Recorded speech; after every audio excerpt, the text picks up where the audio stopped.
Hello प्यारे बच्चों, कैसे हैं आप सभी। आशा करता हूँ सभी फिट होंगे। प्यारे बच्चों, आज की वीडियो में हम लोग ना चैप्टर नंबर 9 कंप्लीट करने वाले हैं। इस चैप्टर का नाम है सम एप्लीकेशन ऑफ ट्रिग्नोमेट्री और इसमें बहुत ही मजेदार क्वेश्चन दिए हुए हैं जो कि एग्जाम के लिए बहुत ही ज़्यादा इंपॉर्टेंट है आपके ट्रिग्नोमेट्री चैप्टर से। यानी ट्रिग्नोमेट्री में जो वर्ड प्रॉब्लम आते हैं ना, वो इसी एक्सरसाइज से आते हैं। तो इस एक्सरसाइज को मैं पूरा का पूरा कंप्लीट करूँगा और इतनी ज़्यादा ईजी वे में कंप्लीट करूँगा कि आपको किसी दूसरे वीडियो को भी देखने की जरूरत नहीं पड़ेगी और दोबारा टीचर से डिस्कस करने की जरूरत नहीं पड़ेगी। तुमको बहुत ज़्यादा मजा आ जाएगा इस एक्सरसाइज को आज के बाद पढ़ने में और आप लोगों को ये ईजी भी लगने लगेगा। जैसे अभी कुछ बच्चे लोग ऐसे होंगे जिनको ये थोड़ा इजी लग रहा होगा, लेकिन कुछ बच्चे ऐसे हैं जिनको बहुत ज़्यादा मुश्किल लगता है ये एक्सरसाइज। तो इस वीडियो को देखने के बाद सारा का सारा डाउट क्लियर हो जाएगा। बस शुरू से लेकर के लास्ट तक एक एक क्वेश्चन का सॉल्यूशन देखना, क्योंकि बीच बीच में मैं कुछ जो ट्रिक्स है ना या फिर कुछ टिप्स होते हैं वो बताते रहता हूँ, तो वो चीज़ें तुम्हारी छूटनी नहीं चाहिए। तो सबसे पहले अपन क्या करेंगे कि एक्सरसाइज कंप्लीट करेंगे और उसके बाद जो इसका नोट्स होगा वो मैं आपको अपने टेलीग्राम चैनल पर भी प्रोवाइड करा दूंगा। तो नोट्स जाकर के वहाँ से जरूर डाउनलोड कर लेना, फ्री ऑफ कॉस्ट एकदम। अब बात करते हैं छोटा सा इंट्रोडक्शन का कि इस एक्सरसाइज को सॉल्व कैसे करना है और इसमें फायदा क्या होता है। तो देखो, जो हमारा एप्लीकेशन ऑफ ट्रिग्नोमेट्री है ना, इसमें मेनली किस टाइप से क्वेश्चन आपको सॉल्व करने के लिए मिलेंगे वो समझो। जैसे कि फॉर एग्जांपल के लिए यहाँ पर मैं आपको कुछ पेजेस दिखाता हूँ। थोड़ा सा ये पेज निकल गया है, बुक का क्वालिटी बहुत ख़राब कर दिया अभी एनसीईआरटी ने। तो यहाँ पर देखो, ये बच्ची जो है यहाँ से इस पतंग को देख रही है ना, तो हो सकता है कि यहाँ से इस पतंग का जो लेंथ दूरी है ना, ये निकालने के लिए बोल दे अपने को, या फिर यहाँ से लेकर के इस जो हमारा माउंटेन दिख रहा है, इस माउंटेन का जो हमारी दूरी है वो निकालने के लिए बोल दे। या हो सकता है ऊपर से यहाँ पर एक बच्ची है और नीचे में एक बॉल है, तो यहाँ पर देखो एकदम राइट ट्रायंगल बन रहा है, तो इस बच्ची से इस बॉल की दूरी पूछ सकता है कि कितनी है। तो ऐसे वाला नहीं, दूरी जो होगा हमारा वो एकदम ऐसे सीधा निकल करके आता है। Is that clear? तो इस तरीके से हम लोगों को बहुत सारे क्वेश्चंस मिलेंगे जिसमें जो डेली लाइफ में हमारे जो प्रॉब्लम्स आते हैं, जो डिस्टेंस वाले, जो दूरी वाले हमारे प्रॉब्लम होते हैं ना, वो हम लोग सॉल्व करेंगे। कुछ और अगर आप एग्जांपल देखना चाहो तो जैसे कि मान लो ये जो हमारा लैडर है, इस लैडर का लेंथ निकालने के लिए बोल दिया जाएगा, है ना। अभी मैं क्वेश्चन पढ़ा नहीं हूँ, तो बस मैं आपको एग्जाम्पल के लिए बता रहा हूँ कि हो क्या सकता है यहाँ पर, यानी किसी से अपने से कौन कौन सा क्वेश्चन पूछ सकता है। या हो सकता है कि ये जो हमारा टावर है या फिर ये जो हमारा पोल है, इस पोल का जो लेंथ है वो अपने से पूछ दिया जाए। या फिर हो सकता है कि यहाँ पर ये जो चिमनी दिख रहा है तुमको, इसका लेंथ पूछ दे, या बच्ची का जो हाइट है वो पूछ ले, या बच्ची की दूरी से ये चिमनी की जो दूरी है ये दूरी पूछ ले। तो कुछ भी पूछा जा सकता है आपसे, ठीक है। तो ये सारे क्वेश्चंस होते हैं और इन क्वेश्चंस को सॉल्व कैसे करना है वो समझ लो। तो आप लोगों ने चैप्टर नंबर 8 में जो दो चीज़ें पढ़ी हैं, पहला चीज़ क्या, तो पहला चीज़ रेशियो। जैसे हमारे पास मैंने आपको बताया था ना, जो हमारे पंडित बद्री प्रसाद हर हर भोले वाला जो ट्रिक मैंने बताया था, वो ट्रिक अगर आप लोगों को याद हो तो बहुत अच्छी बात है, नहीं तो दोबारा भी मैं बताऊंगा, टेंशन ना लो। वो ट्रिक याद होना चाहिए पहला। और दूसरा, आप लोगों को ट्रिग्नोमेट्री जो टेबल है, जिसका भी मैंने ट्रिक बताया हुआ है, इंट्रोडक्शन वाले वीडियो में बताया है। अगर आपने इंट्रोडक्शन वाला वीडियो नहीं देखा तो चैप्टर 8 का जो प्लेलिस्ट है उसमें जाकर के देख लेना। इंट्रोडक्शन वीडियो मैंने डिटेल में बनाया हुआ था, वन शॉट वीडियो, उसमें मैंने वो सारे टेबल्स को कैसे याद करना वो सब सिखाया था, ठीक है। अब ये सब बातें हो गई, अब हम लोग स्टार्ट करते हैं और जो क्वेश्चन है उनको सॉल्व करते हैं। तो क्वेश्चन नंबर जो 1 है उसमें हमसे बोला जा रहा, a circus artist is climbing a 20 metre long rope. एक सर्कस का आर्टिस्ट है, वो 20 मीटर लंबा रस्सी चढ़ाई कर रहा है, which is tightly stretched and tied from the top of the vertical pole on the ground। और वो जो रस्सी है वो किसी से बंधा हुआ है, तो एक पोल से बंधा हुआ है जो कि एकदम सीधा एकदम टाइट बंधा हुआ है, जो कि पोल जो है वो ग्राउंड से एकदम कनेक्टेड है। तो find the height of the pole if the angle made by the rope with the ground level is 30 degree. तो देखो यहाँ पर 30 डिग्री का एंगल दे दिया ना, तो बस अगर कहीं पर भी 30 डिग्री एंगल दे दे तो तुम लोग ट्रिग्नोमेट्री लगा करके उसको 30 क्या कोई से भी एंगल अगर दे दिया जाए तो तुम उसको बहुत इजीली सॉल्व कर सकते हो। पहले तो मैं इसका डायग्राम बना करके तुमको समझाता हूँ कि एक्चुअल में क्वेश्चन में बोल क्या रहा है, उसके बाद तुम लोग एकदम चुटकी बजा करके इस क्वेश्चन को सॉल्व कर लोगे। तो देखो, सबसे पहले तो डायग्राम समझ लो, बेसिक सा डायग्राम में बुक में भी दिया हुआ था, लेकिन मैं चाहता हूँ पहला क्वेश्चन है तो बच्चों का कॉन्सेप्ट एकदम अच्छे से क्लियर हो जाए। कुछ इस तरीके से तुम्हारा पोल है ग्राउंड में एकदम, ठीक है। यहाँ पर से हमारे पास एक रस्सी जो है वो पोल के एकदम टॉप में जाकर के बंधी हुई है एकदम सीधी, ठीक है। अब अगर मैं इस ग्राउंड लेवल को और इस ग्राउंड लेवल को मिलाऊंगा तो एकदम सीधा लाइन बनेगा, जमीन तो एकदम सीधा होता है। तो इस तरीके से हमारे पास एक राइट ट्रायंगल बनेगा जो यहाँ पर राइट एंगल बना रहा है, ओके। तो अब यहाँ जो मेरा पोल है उसका नाम हमने रख दिया AB और ये जो रस्सी है उसका नाम हमने रख दिया है AC, ठीक है। ABC नाम का ट्रायंगल रखा तो ये दोनों ऑटोमेटिकली इसका नाम हो जाएगा। लेकिन आपको एग्जाम में जब बनाओगे ना बोर्ड्स में तो लिखना पड़ेगा कि लेट जो हमारा पोल है वो इक्वल टू AB है, पोल का नाम हमने AB रख दिया, और जो हमारा रोप है वो कितना है तो उसका नाम हम लोग AC रख देते हैं, ठीक है, जिसका अपने को लेंथ 20 मीटर दिया हुआ था। अब जो हमारा एंगल बन रहा है वो बन रहा है 30 डिग्री का, तो इसका नाम भी लिख दो कि ऑल्सो एंगल जो ACB है ACB वो कितने डिग्री का है, वो 30 डिग्री का है। अब दिमाग में सबसे पहला जो क्वेश्चन आता है कि इसको सॉल्व कैसे करेंगे। हमसे बोला कि इस पोल का लेंथ फाइंड करने के लिए तो क्या हम लोग पाइथागोरस थ्योरम लगाएंगे, तो बिल्कुल भी नहीं, पाइथागोरस थ्योरम नहीं लगाना है आपको तीसरे वाले साइड निकालने के लिए। यहाँ पर आप ट्रिग्नोमेट्री का जो रूल है वो लगाइए, फटाफट आंसर आ जाएगा। तो ट्रिग्नोमेट्री का कौन सा रूल लगाना है सर, तो पहला चीज तो तुम देखो यहाँ पे 30 डिग्री का एंगल बनाया है, तो ये समझ जाओ कि तुमको साइन वाला, कॉस का, टेन का, कॉट का, सेक और कॉसेक, ये जो 6 हमने पढ़े ट्रिग्नोमेट्री रेशियोज, इन 6 में से ही किसी एक का 30 डिग्री का जो वैल्यू है ना वो यूज़ करना है। अभी मुश्किल लग रहा है ना, तो अब इसको मैं आसान कर देता हूँ। आसान कैसे करता हूँ कि हमको यहाँ पर 30 डिग्री यूज़ करना है, वो तो क्लियर हो गया। इन कौन से का करना है वो जानने के लिए आप ये देखो कि आपको निकालना क्या है और आपके पास दिया क्या गया है। दो चीज़ का क्वेश्चन दिमाग में बैठा लेना, पहला क्वेश्चन निकालना क्या है, दूसरा क्वेश्चन दिया क्या है। तो दिया हुआ है हमको हाइपोटेन्यूज, ये राइट एंगल का क्या होता है, हाइपोटेन्यूज होता है। यहाँ पे राइट एंगल बना है, इसके अपोजिट में हाइपोटेन्यूज, तो अपने को हाइपोटेन्यूज दिया हुआ है और अपने को ये परपेंडिकुलर जो है वो निकालना है ना। ये सीधा जो लाइन रहता है उसको क्या बोलते हैं, परपेंडिकुलर बोलते हैं और इसको बेस बोलते हैं। तो हाइपोटेन्यूज दिया है और परपेंडिकुलर निकालना है, यानी कि H और P का अपने को जरूरत है।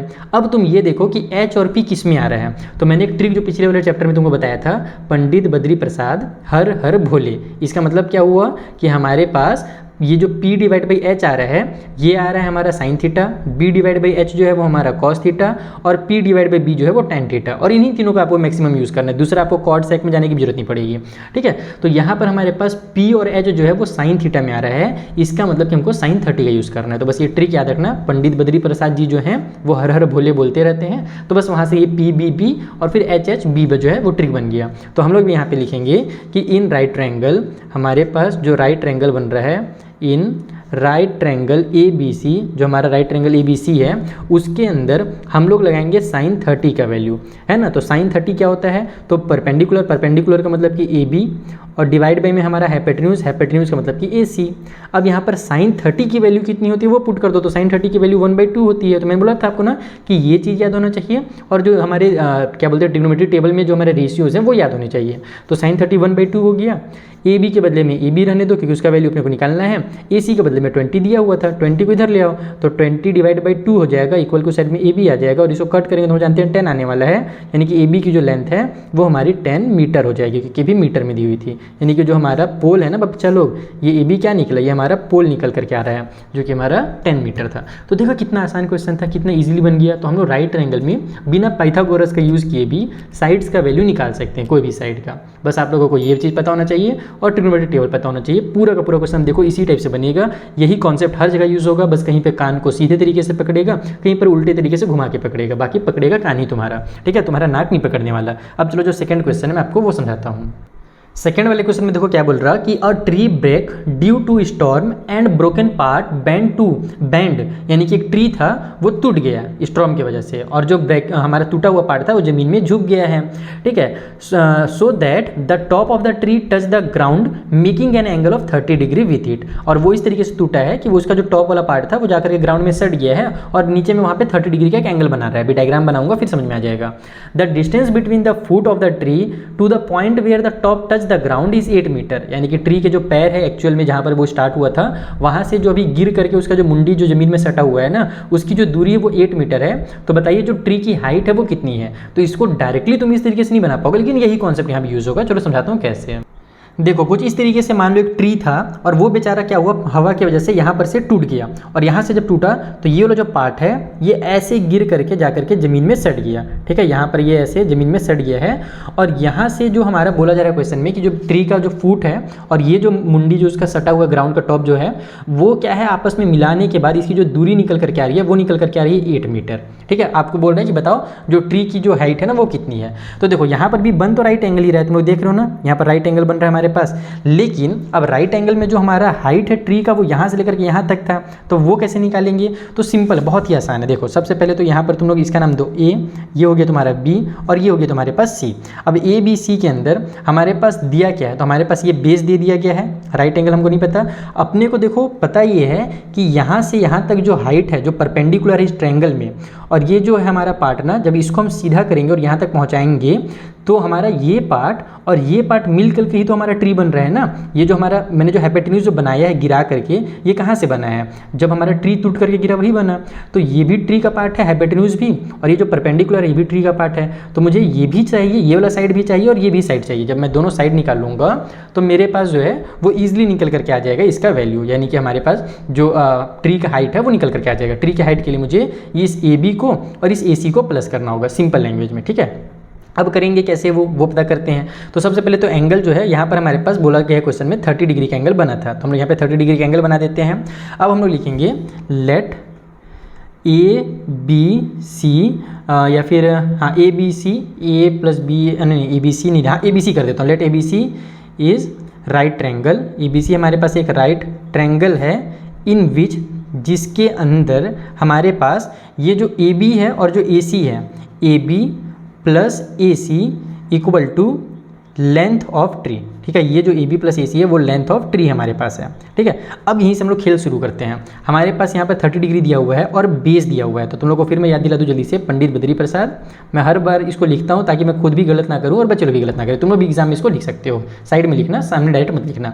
तो यहाँ पर हमको दिया हुआ है हाइपोटेन्यूज, ठीक है। और हम लोग क्या कर सकते हैं, हाइपोटेन्यूज का यूज़ करके या तो हम लोग ये निकाल सकते हैं या फिर हम लोग ये निकाल सकते हैं, ठीक है। तो अगर मैं यहाँ पर हमारे हाइपोटेन्यूज बोल रहे हैं, बेस दिया हुआ है ना, सॉरी गलती हो गया, हड़बड़ी की मैं, हाइपोटेन्यूज ये है, ये हमारा बेस एक्चुअल में दिया हुआ है। तो बेस दिया हुआ है, तो बेस के लिए हम लोग क्या करेंगे, ये लास्ट वाला यूज़ कर सकते हैं। तो साइन कॉस और ये 10 है, तो हम लोग को 10 का यूज़ करना पड़ेगा। तो सिंपली हम लोग यहाँ पे लगाएंगे tan 30 डिग्री, और tan 30 डिग्री में हम लोग लिखेंगे कि ये होता है परपेंडिकुलर, यानी कि A B divide by base, यानी कि हमारे पास B C. A B divide by जो बी सी है यही हमारा tan 30 होता है। इज दैट क्लियर, ये पता है। अब यहाँ पर हमारे पास tan 30 की वैल्यू कितनी होती है, तो वो 1/√3 होती है। ए बी का जो लेंथ है वो तो अपने को पता नहीं है, तो उसके बदले में ए बी ही रहने देंगे। जो बी सी है उसका लेंथ अपने को 8 मीटर दिया हुआ है। अब इस 8 को इधर ले आऊँगा तो मल्टीप्लाई करूँगा, तो यहाँ से 8 डिवाइड बाई √3 जो है वो मेरा ए बी का लेंथ निकल करके आ जाएगा फिलहाल के लिए, है ना। तो इसको मैं ऐसे ही क्लोज करके छोड़ देता हूँ। मैंने फिलहाल ए बी का लेंथ निकाल लिया, ठीक है। ये जो है हमारा वो निकल करके आ गया, और ये कितना निकल करके आ रहा है, तो ये निकल के आ रहा है 8 डिवाइड बाई में हमारा √3। अब हम लोग क्या करेंगे कि हमारे पास परपेंडिकुलर आ गया, अब हमको निकालना है हाइपोटेन्यूज। तो परपेंडिकुलर और हाइपोटेन्यूज किस में आपस में कनेक्ट हो रहा है, तो आप लोग देखो परपेंडिकुलर का यूज़ करके भी हाइपोटेन्यूज को निकाल सकते हो, लेकिन यहाँ पर ये √फुट वाला है तो मैं इसका यूज़ नहीं करूँगा। मैं यूज़ करूँगा इस बेस का और हाइपोटेन्यूज का अगर मैं यूज़ करूँ तो हमारे पास b डिवाइड बाई h अगर मैं करता हूँ तो b डिवाइड बाई h से मेरा ये हाइपोटेन्यूज निकल करके आ जाएगा, क्योंकि बेस अपने को 8 मीटर पहले से दिया ही हुआ है। तो मैं फिर करूँगा, यहाँ पर लिखूँगा अगेन, अब मैं दोबारा से यूज़ करने वाला हूँ, और ये किसका है भैया, ये कॉस का है। तो मैं यहाँ पे लिखूँगा कि मैं यूज़ करने वाला हूँ इस बार cos 30 डिग्री का। तो जब मैं cos 30 का यूज़ करूँगा तो वो होता है बेस यानी कि BC, और डिवाइड बाई में हाइपोटेन्यूज यानी कि AC। तो यहाँ से हमारे पास BC की वैल्यू दी हुई है 8। पहले तो cos 30 की वैल्यू कितनी होती है, तो cos 30 की वैल्यू होती है √3/2, तो √3/2 कर लो इसको, और यहाँ पर हो जाएगा 8 डिवाइड बाई में AC को इधर ले आओ, इन दोनों को उधर ले जाओ, तो तुम्हारा यहाँ से AC का जो लेंथ है वो निकल करके आ जाएगा, ये 2 से मल्टीप्लाई हो जाएगा, तो 8 2 16, और डिवाइड बाई में तुम्हारा √3 हो जाएगा AC का लेंथ। अब सिंपली तुमको निकालना था हाइट, ठीक है। तो यहाँ पर हम लोग बगल में ही निकाल लेते हैं ताकि बच्चों को कन्फ्यूजन ना हो। तो यहाँ पर हम लिखेंगे लेंथ ऑफ ट्री या फिर हाइट ऑफ ट्री, जो लिखना चाहो, हाइट ऑफ ट्री। तो ट्री की हाइट के लिए सिंपली हम दोनों को ऐड करेंगे, तो 8 बाई में हमारा √3 है और उसमें प्लस हो जाएगा हमारा 16 डिवाइड बाई में √3। तो यहाँ पर जब हम लोग इसे सॉल्व करेंगे तो फिलहाल तो ये हमारे पास डिनोमिनेटर में हमारा √3 आ जाएगा, और ऊपर में ऐड होकर के 16 और 8 मिला दो तो कितना होता है, तो ये हमारे पास 24 हो जाएगा। लेकिन हम लोगों को क्या पता है कि यहाँ पर जब कभी भी डिनोमिनेटर में हमारा कोई भी इरेशनल नंबर आता है तो उसको रेशनलाइज करना पड़ता है। तो अगर आपको बुक वाला आंसर लाना है तो इसको रेशनलाइज करना पड़ेगा, और हमेशा एग्जाम में भी जब ऐसा क्वेश्चन है ना जहाँ पर डिनोमिनेटर हमारा इरेशनल हो जाए तो उसको रेशनलाइज कर दो। रेशनलाइज करने का सिंपल तरीका तुम लोगों को क्लास 9 में सिखा चुका हूँ, जो भी डिनोमिनेटर में है उसका ऊपर नीचे मल्टीप्लाई कर दो। तो यहाँ से तुम्हारा ये बन जाएगा 24 और रूट में 3, और नीचे में √3 को मल्टीप्लाई करो 3 आ जाएगा, 3 से 8 टाइम पे ये कट हो जाएगा, तो तुम्हारा जो लेंथ है वो 8√3 आ जाएगा, और यही तुम्हारा लेंथ हो गया, और ये मीटर में रहेगा क्योंकि हमको जो डिस्टेंस है वो भी मीटर में दिया हुआ था। तो इस तरीके से तुम्हारा क्वेश्चन नंबर 2 भी कंप्लीट हो गया। तो देखा आपने जो कॉन्सेप्ट हमने पिछले वाले क्वेश्चन में यूज़ किया था, जो BC क्वेश्चन था, वही कॉन्सेप्ट यहाँ पर यूज़ हो रहा है, बस थोड़ा सा घुमा करके कान को पकड़ा है, सीधा सीधा नहीं दिया हुआ था। तो ये सेकंड क्वेश्चन भी कंप्लीट। चलो थर्ड वाला जो क्वेश्चन उसे बनाते हैं। और अगर आप लोगों को वीडियो पसंद आ रहा हो बच्चे लोग तो छोटा सा हेल्प करना, इस वीडियो को अपने फ्रेंड्स के साथ शेयर कर देना। अच्छा, मुझे लगता है कि मैं चीज़ बताने ही भूल गया कि मैंने अपना व्हाट्सअप नंबर आप लोगों को क्यों दिया था। बहुत सारे बच्चे जो नए हमारे वीडियो में जुड़े होंगे ना, उनको इसकी जानकारी ही नहीं होगी कि सर ने व्हाट्सअप नंबर क्यों दिया है। वैसे बहुत सारे बच्चों को पता है तो वो थोड़ा सा स्किप कर दो वीडियो को, जिनको नहीं पता उनको मैं जल्दी से बता देता हूँ कि मैंने आप लोगों के एग्जाम के प्रिपरेशन के लिए बेहतरीन नोट्स बनाए हैं। नोट्स में क्या है, तो एक तो वन शॉट रिवीजन हो जाएगा सारे चैप्टर्स का, चाहे मैथ्स हो, चाहे साइंस हो, चाहे एसएसटी के तुम्हारे चारों के चारों बुक्स जो है ना, सभी का हर चैप्टर का मैंने वन शॉट वीडियो बना, यानी कि वन शॉट जो नोट्स बना दिया, हैंड रिटेन नोट्स। तुम लोग एक एक बार देखोगे, रिवीजन होगा। लेकिन बस वहाँ तक नहीं रुका मैंने। उसके बाद मैंने क्या किया कि हर चैप्टर के नीचे में मैंने 20-20 PYQs दे दिए हैं जो प्रीवियस ईयर में आ चुके हैं और आपके रैशनलाइज सिलेबस के अकॉर्डिंग है, यानी कि जो सिलेबस में आपका डिलीट नहीं हुआ है, ऐसे क्वेश्चंस जो पहले आ चुके थे वो मैंने वहाँ पर इंक्लूड किया। उसके बाद फिर मैंने तीसरा जो सबसे जरूरी काम किया आप लोगों के लिए, वो क्या किया कि मैंने सैम्पल पेपर बनाया सारे सब्जेक्ट का, मैथ्स का, साइंस का, सोशल साइंस का, हिंदी का और इंग्लिश का। इन पाँचों सब्जेक्ट का मैंने सैम्पल पेपर बनाया है, हाफ ईयरली एग्जाम का भी, PT2 का भी, हमारे फाइनल एग्जाम का भी। और जो फाइनल एग्जाम किया ना बोर्ड एग्जाम के लिए, मैंने 4-4 सैम्पल पेपर हर सब्जेक्ट का बनाया है। मैथ के तुमको 4 सैम्पल पेपर मिलेंगे फाइनल बोर्ड एग्जाम की तैयारी के लिए।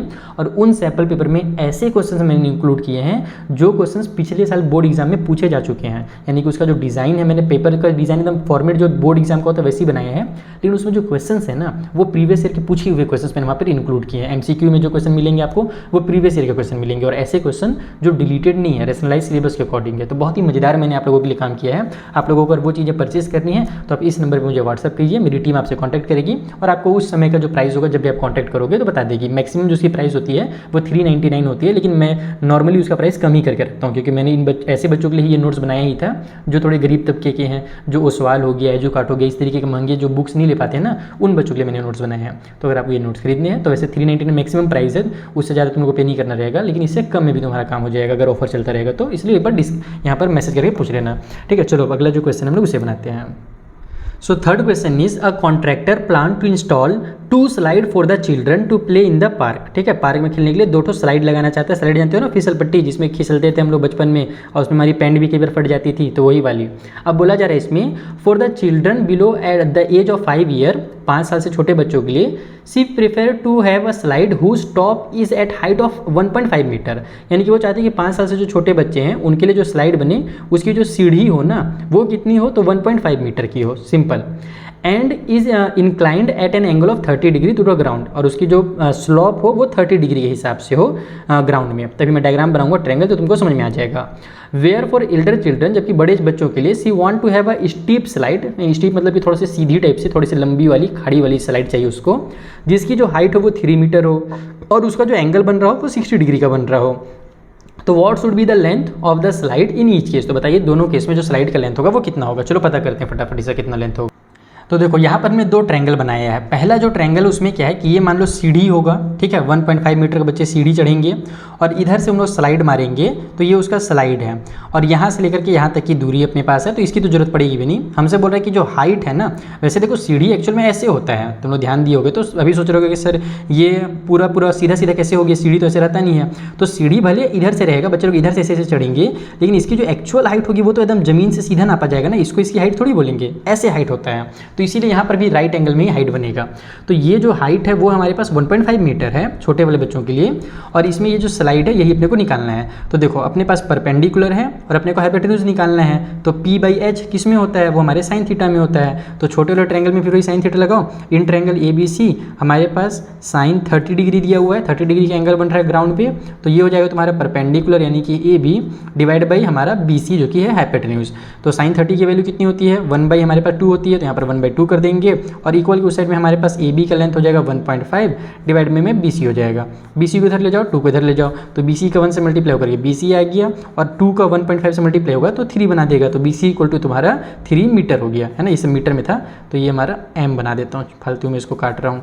तो 3 मीटर जो लेंथ है वो क्या है, हमारा जो बच्चों का स्लाइड है ना छोटा वाला वो है। तो तुम लोग स्टेटमेंट वगैरह भी एग्जाम में लिखना। मैं यहाँ पर चूंकि तुमको कॉन्सेप्ट की वजह समझा रहा हूँ कि तुम लोग को ये मकसद नहीं तुम्हारा मैं हर चीज़ रटवाने लग जाऊँ, यहाँ पर मैं स्टेटमेंट भी लिख दूँ ताकि तुम लोग नोट्स अपने कंप्लीट कर लो, वो मेरा मकसद नहीं। मेरा मकसद है कि तुम लोग को मैं ऐसा कॉन्सेप्ट समझा दूँ ताकि बोर्ड एग्जाम में तुम लोग बहुत ईजिली क्वेश्चन को कर लो। तो ये समझाना था मेरा।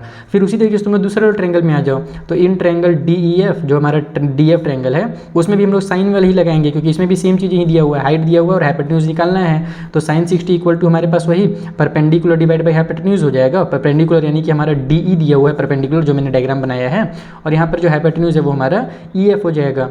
तो बस आप लोग वैल्यू पुट कर दो। sin 60 का वैल्यू कितना होता है √3/2, तो यहाँ पर √3/2 हो गया। DE का वैल्यू 3 है, डिवाइड में हमारा EF हो जाएगा। EF को इधर ले जाओ, इन दोनों को उधर ले आओ।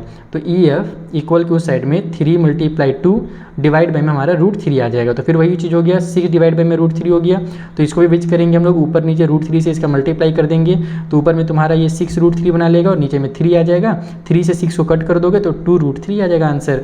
तो जो दूसरा वाला है ना वो 2 और रूट में 3 मीटर होगा दूसरे वाले की हाइट। तो ये बन गया तुम्हारा थर्ड वाला क्वेश्चन। तो कितना आसान क्वेश्चन था, बेसिक सा क्वेश्चन था, बस 2 ठो यहाँ पर दे दिया था और कुछ नहीं। चलो जो अगला 4th नंबर क्वेश्चन उससे बनाते हैं। नेक्स्ट क्वेश्चन वही टावर वाला आ गया, जैसे कि मैंने आपको इंट्रोडक्शन में भी शुरू में बताया था, जहां पर हमसे बोला जा रहा है कि the angle of elevation of the top of the tower from a point on the ground which is 30 metre away from the foot of the tower is 30 degree. यानी कि मान लो यही चीज़ है, इसी टाइप से है कि ग्राउंड से जब हम लोग एकदम एंगल बनाते हैं, एंगल ऑफ एलिवेशन नीचे बनता है, जैसे मैं तुम लोग को दिखाया भी था। ऊपर से देखते हैं नीचे साइड तो वहाँ पर एंगल ऑफ डिप्रेशन बनता है, और नीचे से ऊपर देखते हैं तो एंगल ऑफ एलिवेशन बनता है। तो एंगल ऑफ एलिवेशन जो है वो हमारा कितने डिग्री का बन रहा है, वो 30 डिग्री का बन रहा है ऊपर में, ठीक है। यानी कि यहाँ पर से जब हम लोग देख रहे हैं तो, और टावर की जो हाइट है वो हमें कितनी दी हुई थी, कहाँ गया टावर, अच्छा, विच इज़ 30 मीटर अवे। यानी कि यहाँ पर टावर की हाइट नहीं दी हुई, टावर की हाइट तो हमसे पूछ रही है, हमसे बोल रहा है कि ये जो पॉइंट है ना जहाँ से हम लोग एंगल ऑफ एलिवेशन बना रहे हैं 30 डिग्री का, वहाँ से टावर का जो फुट है, यानी ये जो पॉइंट है इसकी जो दूरी है वो दिया हुआ है, यानी कि बेस दे दिया है और एंगल दे दिया है, अपने को ये निकालना है परपेंडिकुलर। तो ये तो तुरंत निकल जाएगा। चलो बनाते हैं। तो देखो कुछ इस तरीके से ये डायग्राम बनेगा, जैसे कि हमने तुमको बुक में ही समझा दिया कि हमारे पास ये टावर है जिसका नाम हमने AB रख दिया है।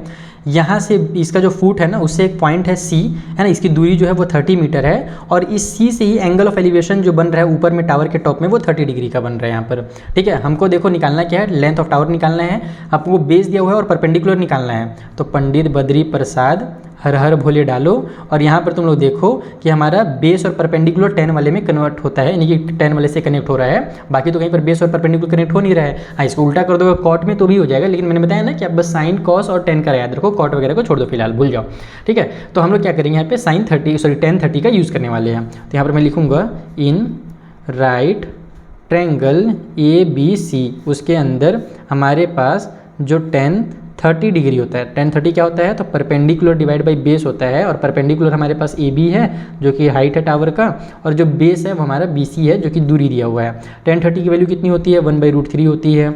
इक्वल के उस साइड में AB का वैल्यू अपने को पता है नहीं, वही चीज़ निकालना है। BC का वैल्यू अपने को 30 दिया हुआ है, 30 को इधर ले आओ, है ना। तो ये हो जाएगा तुम्हारा 30 डिवाइड बाई में √3 इक्वल के उस साइड में AB। सिंपल, AB का लेंथ निकल कर क्या गया, लेकिन अभी हमारा डिनोमिनेटर जो है इरेशनल है तो उसको रेशनल कर लेते हैं। तो AB इक्वल टू हो जाएगा तुम्हारा 30 डिवाइड बाई √3 जो निकल कर के आया है, और इस √3 को ही ऊपर नीचे मल्टीप्लाई कर देंगे। तो ये तुम्हारा 30 √3 डिवाइड बाई में 3 हो जाएगा, √3 मिल करके 3 से 30 को कट करोगे तो 10 टाइम पे कट हो जाएगा, और ये √3 आ जाएगा। तो 10 √3 जो है ना वही इस टावर की हाइट है, और ये क्या निकलेगा मीटर में, क्योंकि डिस्टेंस भी मीटर में था। तो इस तरीके से तुम्हारा क्वेश्चन नंबर 4 भी कंप्लीट। तो बहुत ईजी क्वेश्चन है, बस बेसिक क्लियर होना चाहिए, सारे क्वेश्चन बन जाएंगे तुमसे मेरी तरह। 5th वाले क्वेश्चन बोला जा रहा कि a kite is flying at height of 60 metre above the ground. एक पतंग उड़ रहा है भैया हवा में, जैसे मैंने तुमको फोटो थोड़ी देर पहले दिखाया था इस चैप्टर की स्टार्टिंग में, इंट्रोडक्शन में ही, कि हवा में पतंग उड़ते रहेगा, उससे भी लेंथ पूछ देगा। तो हमसे बोल रहा है कि भैया जो काइट का हाइट है ग्राउंड से वो 60 मीटर है। The string attach to the kite is temporarily tied to a point on the ground. यानी कि जो धागा बंधा हुआ उस पतंग में, उसको कोई लड़का नहीं पकड़ा है, वो धागा जमीन में बंधा हुआ है, जमीन में किसी भी चीज़ से बंधा दिया गया होगा, दबा दिया गया होगा ईटा उटा से, ठीक है। आगे बोल रहा है the inclination of the string with the ground is 60 degree. यानी कि ग्राउंड से जब हम लोग एंगल ऑफ इंक्लाइन देख रहे हैं, या फिर एंगल बता लो सिंपली, वहाँ पर बोल लो कि जो एंगल बन रहा है वहाँ पर ना वो 60 डिग्री का एंगल बन रहा है, सिंपल लैंग्वेज में एकदम। तो find the length of string, तो बताइए लेंथ ऑफ स्ट्रिंग कितना होगा। और ये भी ध्यान रखना है कि assuming that there is no slack in the string. ये नो स्लैक का मतलब कि देखो भैया जब हम लोग पतंग उड़ाते हैं तो सीधा सीधा तो रस्सी रहता नहीं है, जो भी पतंग उड़ाया वो जानता होगा कि रस्सी थोड़ा सा कर्व बना देता है ना, या फिर ऐसे मुड़ उड़ जाता है, कहीं पर मुड़ता तो नहीं है, वैसे कर्व बनाता है। तो वही हमने को बोल रहे हैं कि अपने को ये लेकर के चलना है कि रस्सी एकदम सीधा है, वो मुड़ा उड़ा कहीं नहीं है, ये एज्यूम करना है, और उसके बाद फिर जो लेंथ है वो बताना है। चलो पता कर लेते हैं फटाक से।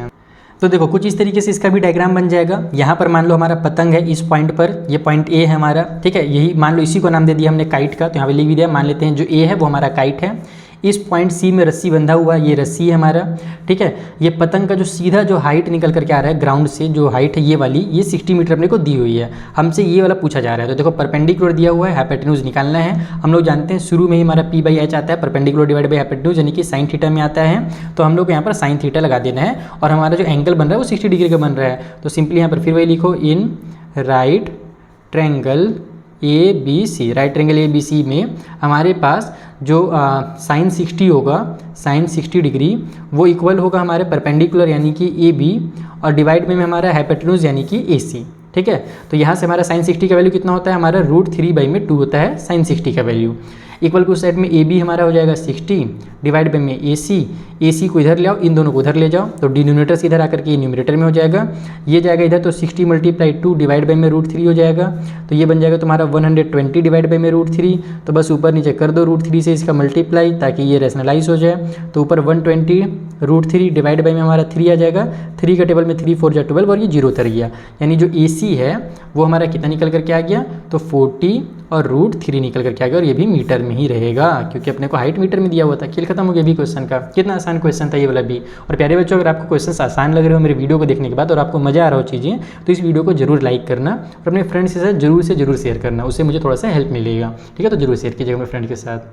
तो जो 6th क्वेश्चन है ना, अब वो क्वेश्चन आया है जिसको बनाने में आपको थोड़ा मजा आएगा। अभी तो बच्चों का खेल लग रहा था, अब थोड़ा सा मुश्किल है लेकिन ज़्यादा मुश्किल नहीं रहेगा। इसका भी कॉन्सेप्ट बहुत आसान है, चलो समझाता हूँ। यहाँ पर क्या बोल रहा कि a 1.5 metre tall boy is standing at some distance from 30 metre tall building.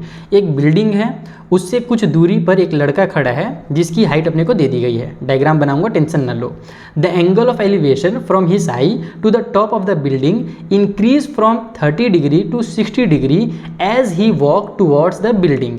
यानी कि उसका जहाँ पर वो खड़ा था वहाँ से जब वो बिल्डिंग को ऊपर में देख रहा था ना, तो 30 डिग्री का एंगल बन रहा था, लेकिन जैसे जैसे वो बिल्डिंग के और पास आते जाता है वैसे वैसे क्या होता है, जो एंगल है वो और बड़ा होते जाएगा क्योंकि मुंडी हमारा और ऊपर उठते जाएगा बिल्डिंग को देखने के लिए। तो 30 डिग्री से 60 डिग्री का एंगल बन गया। अब बोल रहा है कि find the distance he walk towards the building. तो बताइए कि बिल्डिंग की तरफ वो कितना डिस्टेंस कवर किया है, मीटर में ही कवर करेगा क्योंकि उसका जो दूरी है वो मीटर में दिया है। तो कितना मीटर वो डिस्टेंस कवर किया है बिल्डिंग की तरफ, जो चला है ना, जहाँ 30 डिग्री एंगल बन रहा था और वहाँ से जाते जाते जहाँ 60 डिग्री एंगल बना, अपने को उसी का डिस्टेंस निकालना है। तो चलो पहले डायग्राम के थ्रू समझो कि क्वेश्चन में क्या क्या चीज़ें दिया हुआ है और कैसे कैसे फाइंड करना है। तो एक एक करके इसके डायग्राम को समझते हैं। सबसे पहले देखो यहाँ पर एक बिल्डिंग है हमारा और यहाँ पर लड़का है, और इन दोनों की जो बीच की जो दूरी है ना, यहाँ से लेकर के यहाँ तक का जो दूरी है वो दूरी अपने को दिया हुआ है 30 मीटर, ठीक है। वो 30 मीटर के डिस्टेंस पर खड़ा था। अब इस लड़के का ये मान लो ये पैर है ज़मीन में, ठीक है, ये हमारा पैर हो गया। यहाँ से जब वो देख रहा है, इस बार देखो यहाँ से नहीं देख रहा है, इस पॉइंट से नहीं देख रहा है, अपनी आंखों से जब यहाँ से देखिएगा तो पहला चीज़ तो अपने को बता दिया है कि इस लड़के की जो हाइट है बच्चा लोग वो है 1.5 मीटर। ये कितना है, ये अपने पास 1.5 है।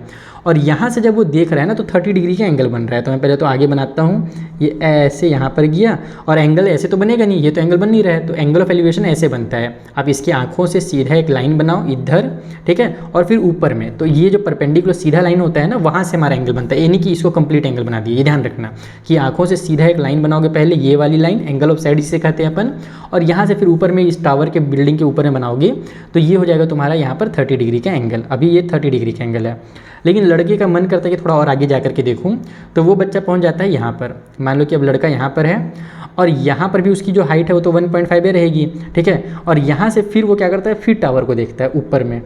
तो यहाँ पर अब जब वो टावर को देख रहा है तो एंगल ऑफ एलिवेशन जो बन रहा है वो तुम्हारा 60 डिग्री बन रहा है। अब हमसे यही बोल रहा है कि इस वाले डायग्राम के अंदर जो यहाँ से लेकर के यहाँ तक की वो जो डिस्टेंस कवर किया है ना उसने, ये डिस्टेंस कितना है, ये वाला ही डिस्टेंस अपने को बस केवल बताना है। और अपने को जो टोटल डिस्टेंस है वो 30 मीटर दिया हुआ है, और ये वाला हमको नहीं टोटल डिस्टेंस यहाँ पर नहीं दिया था, सॉरी ये टोटल डिस्टेंस 30 मीटर थोड़ी दिया हुआ था, अपने को ये दिया हुआ था ना, हाइट ऑफ टावर 30 मीटर दिया था। कहाँ ये question, distance from standing some distance, हाँ कुछ डिस्टेंस में खड़ा था from at 30 metre tall building. जो बिल्डिंग की जो हाइट है वो एक्चुअल में अपने को 30 मीटर दिया हुआ है। रियली सॉरी, अगली बार से मैं ध्यान रखूंगा कि क्वेश्चन को मैं एकदम आराम से पढ़ूँ और आराम से आपको समझाऊँ। तो बाकी तुमको इतना चीज़ समझ में आ गया ना। अब तुमको क्या करना है कि ये निकालना है। तो सबसे पहले तो ये समझ लो कि अगर ये 1.5 है तो यहाँ से यहाँ तक भी 1.5 होगा और ये वाला पार्ट भी हमारे पास 1.5 होगा। तो सबसे पहले हम लोग जो जहाँ से भी एंगल को काउंट कर रहे हैं हमको वहाँ से इस टॉप की जानकारी चाहिए, अपने को यहाँ से लेकर के इस वाले पॉइंट तक का हाइट चाहिए। तो चूँकि हमारा टोटल ऊपर से नीचे तक 30 था और यहाँ से यहाँ तक 1.5 है, तो हम टोटल 30 में से 1.5 को हटा देते हैं, माइनस कर देते हैं। तो 30 में से जब 1.5 को माइनस करो कितना आएगा, 30 में से 1 माइनस हो तो 29 और 0.5 और माइनस हो जाएगा तो 28.5 आ जाएगा। यानी ये जो अपने पास है ना हाइट, ये वाला हाइट, ये एक्चुअल में हमारे पास 28.5 मीटर का है। Is that clear? इतना समझ में आ गया? अब मैं बाकी चीज़ों को कुछ ABCD नाम दे देता हूँ, वो लिख लेता हूँ ताकि हमारा वीडियो ज़्यादा लेंथी ना हो जाए।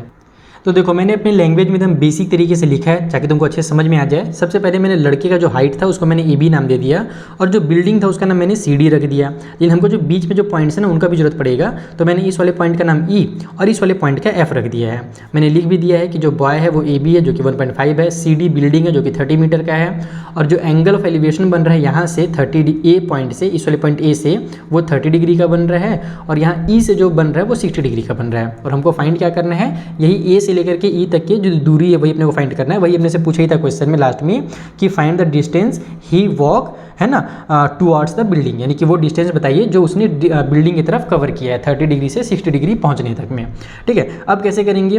तो सबसे आसान है, पहले तो नीचे का तुम इतना जो डायग्राम इसको भूल जाओ। ये जो डायग्राम हमने बनाया था वो समझने के लिए बनाया था, ये डायग्राम को भूल जाओ। अब हमारे पास जो पॉइंट A है और पॉइंट F है, ये जो ट्रायंगल हमारा बन रहा है ना AFC, आपको इसी ट्रायंगल का यूज़ करना है और फिर EFC जो है इस ट्रायंगल का यूज़ करना है।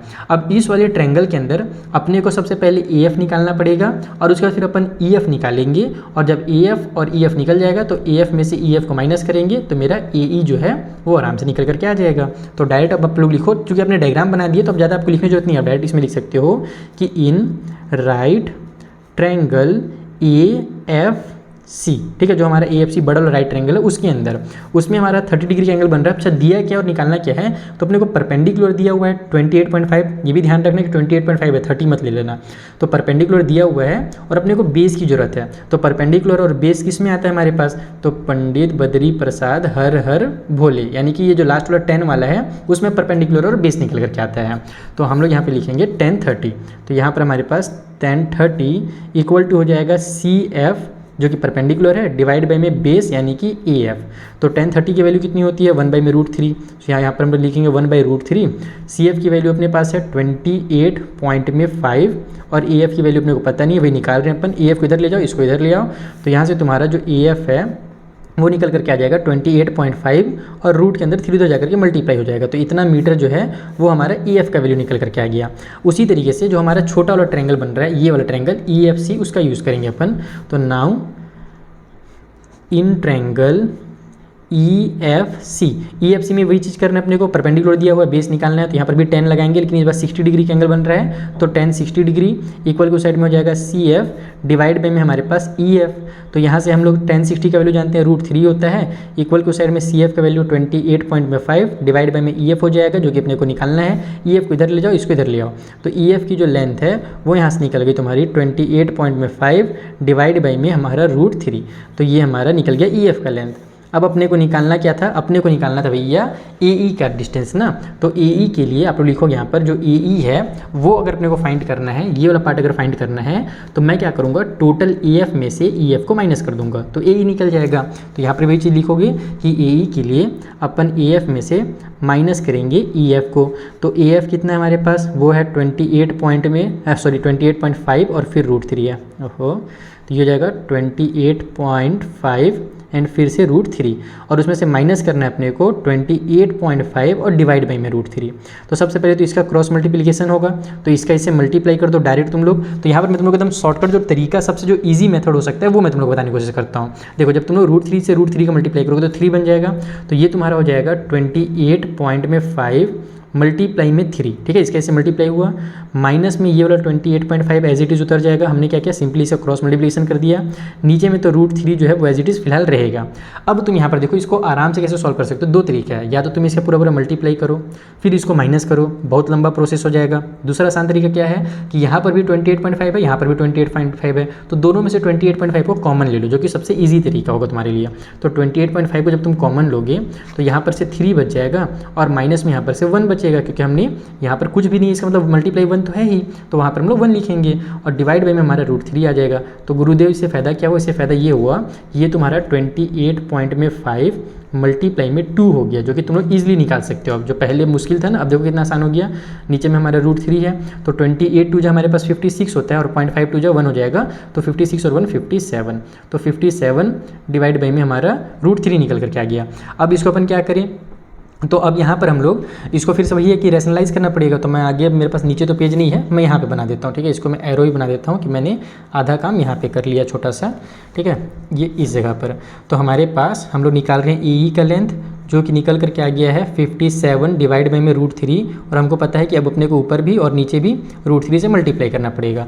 तो ऊपर में हमारे पास 57 और रूट में 3 आ जाएगा और नीचे में हमारा 3 आ जाएगा। तो 3 के टेबल में हम लोग जानते हैं 19 3 57 होता है, तो ये हो जाएगा तुम्हारा 19 रूट में 3। यही तुम्हारा ए का लेंथ है, जो कि हमारा ये मीटर में है। इसका मतलब वो जो बंदा है ना, वो जो बच्चा है, लड़का है, वो 19√3 मीटर का डिस्टेंस कवर किया था इस जगह से इस जगह तक जाने में। तो कितना, मतलब देखो लग कितना मुश्किल रहता है कि साला पूछा क्या इस क्वेश्चन में, इतना ज़्यादा घुमा तुमा के दिया हुआ है।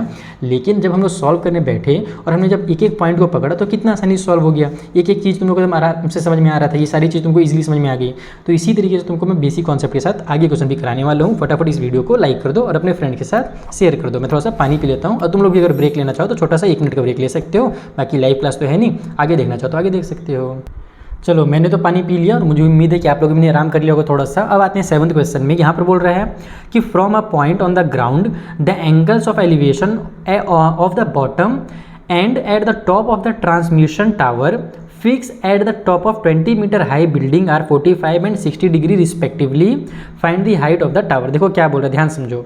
हमसे बोल रहा है कि एक बिल्डिंग है और उसके ऊपर में एक टावर का ट्रांसमिशन फिक्स है, यानी कि बिल्डिंग के ऊपर में टावर लगा हुआ है, जैसे फिल्मों में दिखाता है ना, उस तरीके से, ठीक है। जो बिल्डिंग की हाइट है वो 20 मीटर है, और हमसे बोल रहा है कि जब हम लोग ज़मीन से जब टावर के ऊपर देखते हैं एकदम टोटल, तो हमारे पास 45 डिग्री का एंगल बनता है, सॉरी 60 डिग्री का एंगल बनता है टावर के टॉप में। और जब हम लोग ज़मीन से बिल्डिंग को देखेंगे, बिल्डिंग के टॉप में, तो वहाँ पर 45 डिग्री का एंगल बनता है, ठीक है ना। वही बनेगा ना, पास जितना आएंगे उतने ही हमारे पास जितना ऊपर देखेंगे, हाँ उतना ऊपर देखेंगे उतना ही ज़्यादा एंगल बनेगा। तो 60 डिग्री यहाँ से बनेगा, 60 डिग्री पॉइंट से लेकर के टावर का जब टॉप में देखेंगे तब 60 डिग्री बनेगा, और फिर जब हम लोग उसी पॉइंट से बिल्डिंग के टॉप में देखेंगे तब हमारा 45 डिग्री बनेगा। वो चीज़ यहाँ पे लिखा भी हुआ है, bottom and the top of the transmission, ठीक है। बॉटम ऑफ ट्रांसमिशन का मतलब वही है कि बिल्डिंग का सबसे ऊपर वाला पार्ट। अभी डायग्राम बनाऊंगा तब और चीज़ क्लियरली आपको समझ में आएगा।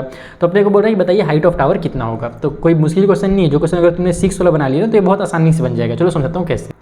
तो देखो कुछ इस तरीके से इसका डायग्राम बनेगा। यहाँ पर क्या है कि हमारा जो ये लाइन मैंने बनाया है ना AB, ये एक बिल्डिंग है, और इस बिल्डिंग के ऊपर में ये जो BC जो लाइन है ये क्या है, टावर है, ओके।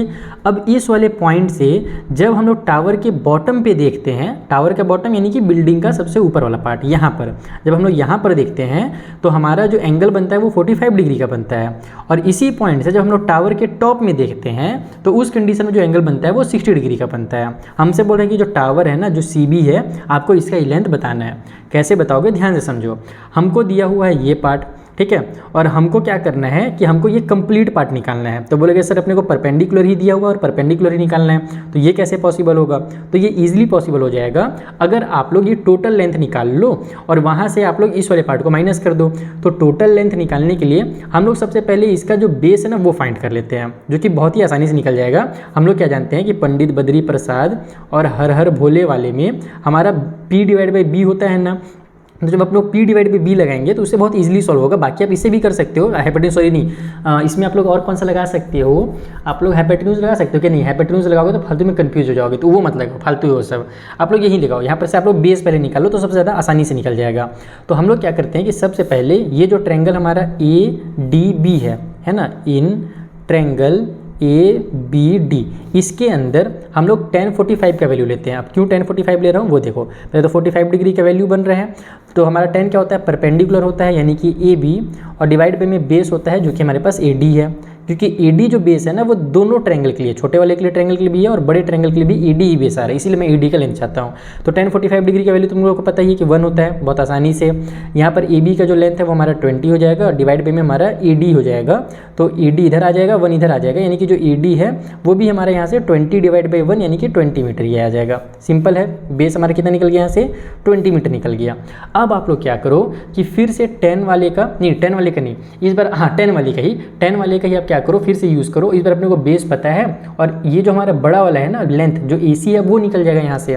जैसे मैं अगर लिखूँ कि इन ट्रायंगल हमारे पास जो क्या नाम है ACD नाम है ना, तो ACD, तो ट्रायंगल ACD के अंदर हमारे पास क्या क्या चीज़ें हैं, तो हम लोग लगाने वाले हैं इस बार tan 60 डिग्री का वैल्यू। तो tan 60 के लिए हम लोग फिर से वही परपेंडिकुलर यानी कि AC हो जाएगा और डिवाइड बाई में AD आ जाएगा। tan 60 की वैल्यू कितनी होती है, √3 होती है।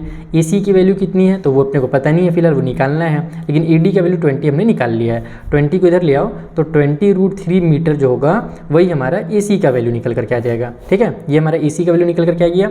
अब अपने को पता क्या है कि अपने को निकालना क्या था, ये BC का वैल्यू निकालना था। तो हम AC में से AB को माइनस कर देते हैं। तो सिंपली हम यहाँ पे लिखेंगे जो लेंथ ऑफ टावर है ना, लेंथ ऑफ टावर जिसका जो है ना वो हमारे BC है, तो मैं यहाँ पर डायरेक्ट लिख देता हूँ कि हमारे पास हम लोग डायरेक्ट AC में से अगर AB को माइनस करेंगे तो लेंथ ऑफ टावर निकल करके आ जाएगा। तो AC हमने कितना निकाल लिया, 20 √3 निकाल लिया, उसमें से माइनस कर दो इस 20 को, AB का जो लेंथ दिया हुआ था। तो यहाँ पर भी 20, यहाँ भी 20 है, तो 20 को कॉमन ले लो, बचेगा यहाँ पर से हमारा √3 और यहाँ पर जैसे मैं बताया कि 1 हमेशा रहता है मल्टीप्लाई में, तो 1 बच जाएगा। तो 20 ब्रैकेट में √3 - 1 मीटर जो होगा वही लेंथ होगा हमारे टावर का। तो कितना आसान क्वेश्चन था ये भी, बस बेसिक्स क्लियर रहो बच्चा, सारे क्वेश्चन बन जाएंगे। चलो 8वां वाला क्वेश्चन बनाते हैं। तो देखो 8th वाले क्वेश्चन में क्या बोल रहा है, a statue 1.6 metre tall stand on the top of pedestal from the point on the ground, the angle of elevation of the top of the statue is 60 degree and the angle and from the same point the angle of elevation of the top of pedestal is 45 degree। तो find the height of the pedestal। देखो बोल क्या रहा है ना कि statue है और स्टैचू जो है वो पेडेस्टल के ऊपर है। ये पेडेस्टल क्या होता है, तो जैसे तुम लोग देखे होगे आयरन मैन ऑफ इंडिया का जो हमारा स्टैचू बना हुआ है गुजरात में, वहाँ पर तुम लोग देखना कि स्टैचू डायरेक्ट ज़मीन से नहीं बनाया गया है, पहले उस स्टैचू के लिए एक बेस बनाया गया है। जैसे हम लोग झंडा फहराते हैं तो एक बेस रहता है, पहले सीढ़ी चढ़ते हैं 2-4 ठो, फिर झंडा फहराते हैं ना, बस उसी तरीके से स्टैचू के लिए भी एक बेस बनाया जाता है, उसी को पेडेस्टल बोलते हैं। और वहाँ से उसके ऊपर स्टैचू बनाया जाता है। तो स्टैचू का लेंथ दे दिया है और बोल रहे हैं कि ग्राउंड से जब आप देखोगे तो पहले किसको देखो, angle of elevation of the top of statute, एकदम स्टैचू के एकदम ऊपर में देखो तो जो एंगल ऑफ एलिवेशन बन रहा है वो 60 डिग्री का बन रहा है। और उसी तरीके से फ्रॉम द सेम पॉइंट, उसी पॉइंट से एंगल ऑफ एलिवेशन देखो top of the pedestal, pedestal का टॉप यानी कि स्टैचू का बॉटम। पिछला जो क्वेश्चन था ना सेम टू सेम था, वहाँ पर बस वर्ड क्या यूज़ किया था, टावर का टॉप और टावर का बॉटम यूज़ किया था। और इस बार उसी को घुमाकर बोल रहा है कि जो हमारा क्या बोलते हैं स्टैचू है उसका टॉप देखना है और स्टैचू का बॉटम ना बोल करके इस बार पेडेस्टल का टॉप बोल दे रहा है। तो पेडेस्टल का टॉप क्या होगा, स्टैचू का जो बॉटम होगा वही होगा, यानी सेम टू सेम डायग्राम बनेगा। वहाँ पर 45 डिग्री बन रहा है। तो बताइए हाइट ऑफ पेडेस्टल कितना होगा। चलिए इसको मैं थोड़ा सा आपको बेसिक इसका समझा देता हूँ आधा अधूरा, उसके बाद फिर तुम लोग खुद से बनाना है इसको। तो देखो यहाँ पर इसका मैंने डायग्राम बना दिया है और सेम टू सेम जैसे मैंने पिछला क्वेश्चन बनाया था ना पूरा उसी तरीके से बनेगा। पिछले पर अपने को ये वाला पार्ट नहीं दिया था, नीचे वाला पार्ट दिया था, तो हमने टोटल निकाला और हमने नीचे वाले पार्ट को माइनस किया तो ये पार्ट निकला था। इस बार फिर से हम लोग टोटल निकालेंगे, ये जो AC है ये निकालेंगे और उसमें से इस बार ये BC को माइनस कर देंगे तो हमारा ये पार्ट निकलेगा। मैं डायग्राम समझा देता हूँ। ये जो AB है, ये वाला जो मेरा पार्ट है ना, यही मेरा पेडेस्टल है, जो बोल रहे हैं ना जो बेस है हमारा टावर स्टैचू का, वो ये AB वाला पार्ट है पेडेस्टल। ठीक है, इस AB के ऊपर में 1.6 मीटर का B से लेकर के C तक एक स्टैचू बना हुआ है। अब इस पॉइंट से जब हम लोग टॉप ऑफ स्टैचू को देख रहे हैं तो 60 डिग्री का एंगल बन रहा है और इसी पॉइंट से जब हम लोग टॉप ऑफ पेडेस्टल को देख रहे हैं, यानी कि यहाँ पर जब हम लोग देख रहे हैं तो हमारा 45 डिग्री का एंगल बन रहा है। तो बताइए पेडेस्टल की हाइट कितनी होगी। तो सेम टू सेम है पिछला वाला क्वेश्चन और मैं आपको यहाँ पर रटवाना बिल्कुल नहीं चाहता हूँ। ये नहीं कि मैं सारे क्वेश्चन करा दूँ और बच्चे लोग रट करके अपनी कॉपी पूरा करके चल जाएँ, वो मैं नहीं चाहता हूँ। मैं चाहता हूँ कि मैं बच्चों को कॉन्सेप्ट समझाऊँ और उस कॉन्सेप्ट को यूज़ करके बच्चे लोग मुझे सॉल्यूशन दिखाएं और एग्जाम में टॉप मार करके दिखाएं। तो चलो थोड़ा सा मेहनत करो, मैं देखता हूँ कौन कौन बच्चे सही आंसर बनाता है। मुझे जल्दी से कमेंट करके बताओ कि इसका जो सही आंसर होगा, जो हाइट ऑफ पेडेस्टल होगा कितना होगा। ये नहीं कि बुक से देख करके बता दिया, खुद से सॉल्व करना, भले गलत हो तो कोई दिक्कत नहीं है। कहीं पे समझ में नहीं आएगा तो कमेंट करके पूछना, टेलीग्राम के थ्रू पूछना, सारी लिंक मैंने दे दिया है। लेकिन खुद से एक बार कोशिश जरूर करो इस क्वेश्चन को, क्योंकि सेम टू सेम 7th वाला ही है। अगर नया रहता तो मैं जरूर बता देता। चलो जो 9th क्वेश्चन है फिलहाल उससे बताता हूँ। सो 9th वाले क्वेश्चन में हमसे बोला जा रहा है कि the angle of elevation of the top of a building from the foot of tower is 30 degree, यानी कि एक टावर के अपन फुट से, टावर के पैर से अगर बिल्डिंग के ऊपर देखते हैं तो जो एंगल ऑफ एलिवेशन बन रहा है वो 30 डिग्री बन रहा है। And the angle of elevation of the top of tower from the foot of building is 60 degree, और अगर अपन बिल्डिंग के फुट से, बिल्डिंग के नीचे से जब हम लोग टावर के ऊपर में देख रहे हैं तो वहाँ पर 60 डिग्री का एंगल बन रहा है। तो if the tower is 50 metre height, अगर टावर 50 मीटर लंबा है हमारा, तो find the height of building, तो बताइए बिल्डिंग की जो हाइट होगी वो कितनी होगी। तो बहुत ही मजेदार क्वेश्चन और मोस्ट इंपॉर्टेंट टाइप से क्वेश्चन, इस टाइप से क्वेश्चन आता भी है। चलो कॉपी में समझा दूँ। तो देखो इसके लिए सबसे पहले तो तुम एक बिल्डिंग बना लो और एक टावर बना लो। बिल्डिंग हमारा नाम हमने ए बी दे दिया है, टावर जो उसका नाम हमने सी डी दे दिया, जिसकी लेंथ अपने को 50 मीटर क्वेश्चन में ही दे दी गई है। अब सबसे पहला तो यहाँ पर आप लोग एक काम करो कि जो हमें एंगल दिया वो बनाओ। तो हमसे बोला था कि टावर के बॉटम से, टावर के फुट से जब बिल्डिंग के ऊपर देखा जाता है तो 30 डिग्री का एंगल बनता है। तो यहाँ से मैं ऐसे जब एंगल बनाऊंगा तो ये जो एंगल होगा वो मेरा 30 डिग्री का एंगल होगा।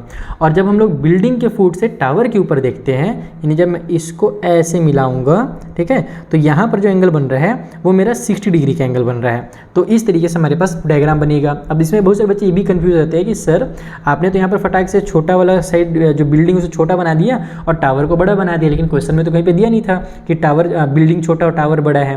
तो वो आपको कैसे पता चला? तो उस ये यहाँ से पता चला बच्चा लोग बहुत आसानी से कॉन्सेप्ट कि देखो जो हमारा एंगल बन रहा है, हमारा इस वाले पॉइंट से यहाँ पर जो एंगल बन रहा है वो 30 डिग्री का बन रहा है। तो इस पॉइंट से जब हमारा एंगल 30 डिग्री बन रहा है, यानी कि कम एंगल बन रहा है, यानी कि मुझे मुंडी थोड़ा सा, मान लो जब मेरे को यहाँ से यहाँ देखना रहेगा एंगल बनाने के लिए, तो मेरे को मुंडी ज़्यादा उठाना नहीं पड़ेगा, तभी तो 30 डिग्री बन रहा है। लेकिन यहाँ से जब मुझे बहुत ऊपर देखना पड़ेगा, तब उस कंडीशन में मेरे को मुंडी बहुत उठाना पड़ेगा और मेरा जो एंगल बनेगा सर का वो 60 डिग्री का बनेगा, सिंपल लैंग्वेज में। तो जितना ज़्यादा एंगल बन रहा है उतना ही ऊपर अपने को देखना पड़ता है, यानी कि उतना ही सामने वाला जो बिल्डिंग या टावर जो भी है वो सामने वाला उतना ही ज़्यादा लंबा है। तो अगर यहाँ से हमारा 60 डिग्री का एंगल बन रहा है तो इसका मतलब ये चीज़ लंबा था, और यहाँ से अगर ये 30 डिग्री का बन रहा है तो इसका मतलब ये चीज़ छोटा था। तो ये बेसिक सा कॉन्सेप्ट है। बहुत सारे बच्चे लोग विद्वान बच्चे होते हैं ना, थोड़ा सा उनके दिमाग में ये सब कॉन्सेप्ट की जरूरत पड़ती है उनको।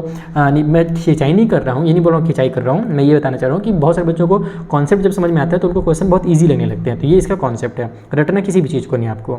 तो अब यहाँ पर अपन सॉल्व करेंगे। तो सबसे पहले क्या करो, सिंपली हमारा परपेंडिकुलर दिया हुआ है, तुम यहाँ से ये बेस निकाल लो। जब बेस निकाल लोगे परपेंडिकुलर से तो फिर इस बेस का यूज़ करके ये वाला परपेंडिकुलर निकाल लेना, तो तुम्हारा काम आसान हो जाएगा। और मैं परपेंडिकुलर बेस का ही यूज़ क्यों करता हूँ ज़्यादातर, क्योंकि ये सबसे ज़्यादा ईजी होता है सॉल्व करने के लिए। 10 वाला जो है ना सबसे ज़्यादा ईजी पड़ता है हमको सॉल्व करना।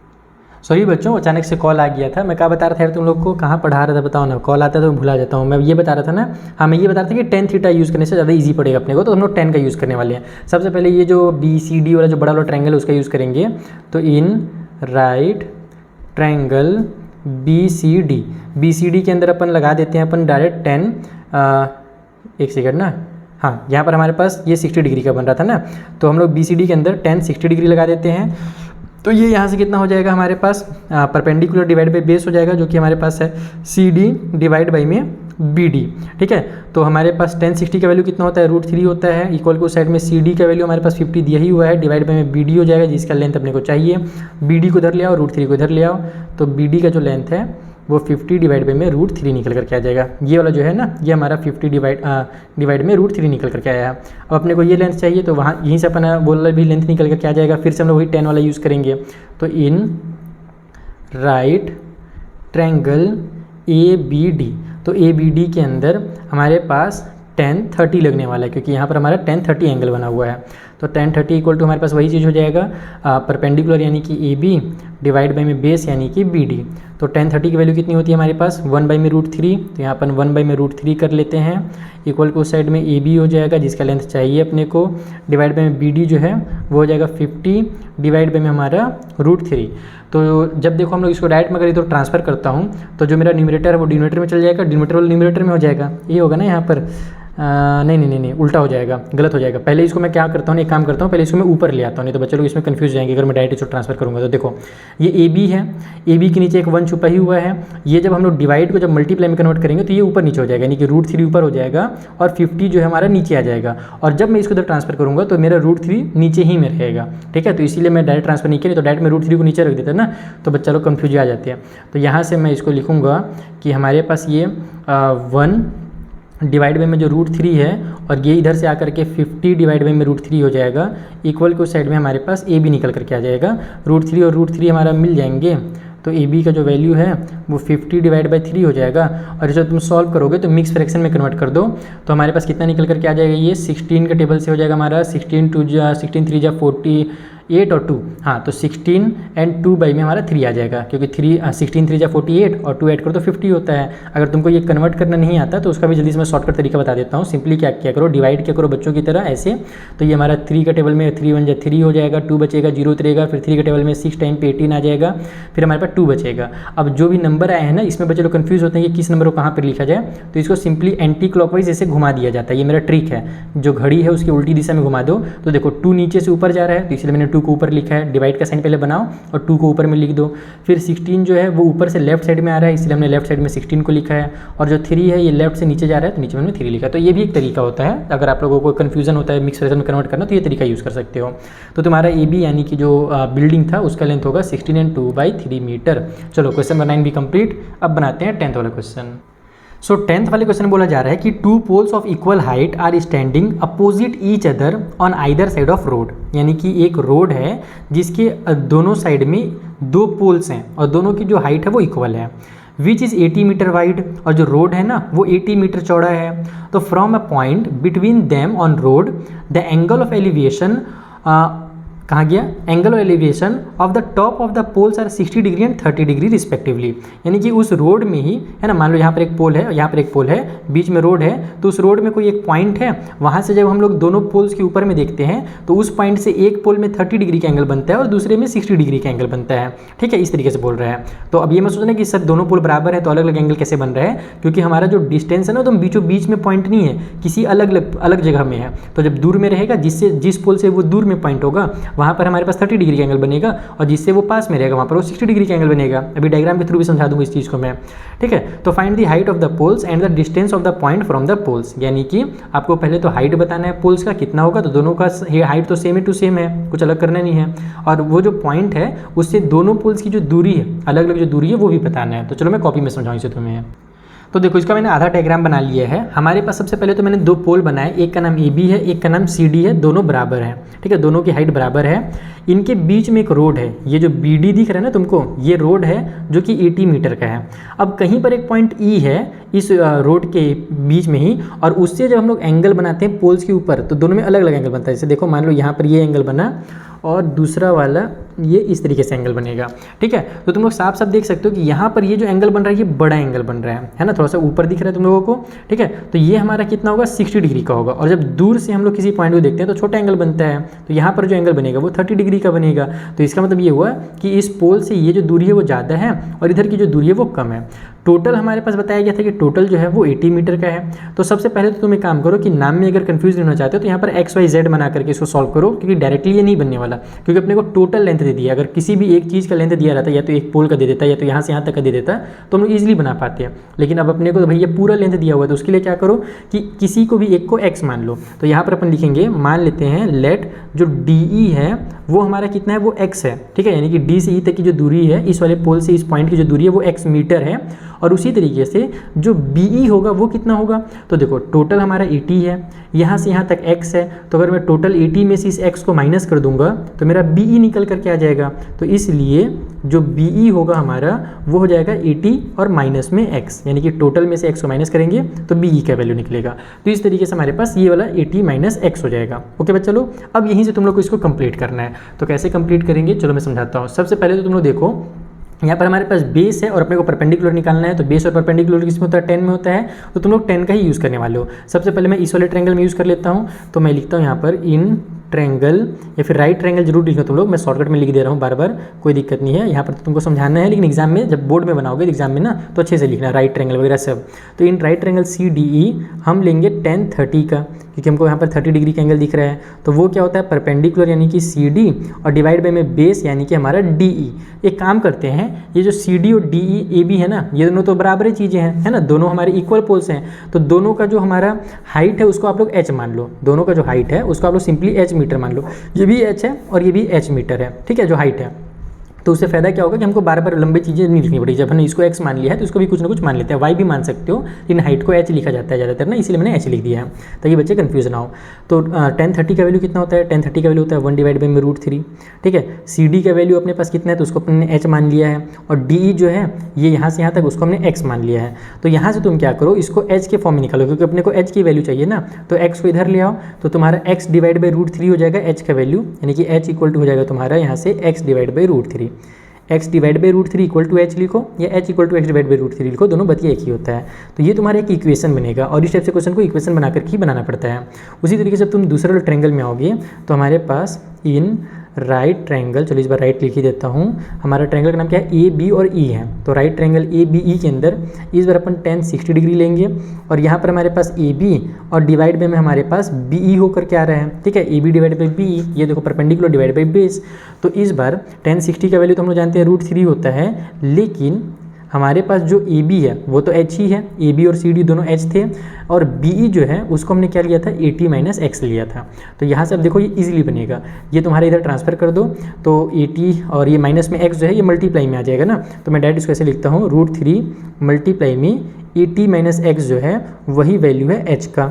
तो यहाँ से भी h का वैल्यू निकल करके आ रहा है, और यहाँ पर भी h का वैल्यू निकल करके आ रहा है, दोनों जगह h का वैल्यू निकल करके आ रहे हैं, यानी कि ये पार्ट और ये पार्ट बराबर है। तो इसका मतलब हम लोग इसको ऐसे लिख सकते हैं, फ्रॉम इक्वेशन नंबर 1 and 2। तो 1 और 2 से अगर हमारा h और h दोनों में है, इसका मतलब ये जो x बाई में √3 और ये वाला जो पार्ट है वो बराबर है। तो x डिवाइड बाई में जो √3 है वो इक्वल है √3 और ब्रैकेट में 80 - x के। तो यहाँ से हम लोग सबसे पहले तो इस √3 को यहाँ पर भेज देता हूँ मैं, तो ये इधर जाकर के क्या हो जाएगा, मल्टीप्लाई हो जाएगा, तो √3 मल्टीप्लाई √3 इक्वल टू 3 आ जाएगा। तो x इक्वल टू 3 बन जाएगा, और ब्रैकेट में हमारे पास 80 माइनस में ये x हो जाएगा, ठीक है। समझ में ना, ये 3 कहाँ से आया, ये √3 को मैंने इधर ट्रांसफर किया और दोनों को मल्टीप्लाई कर दिया।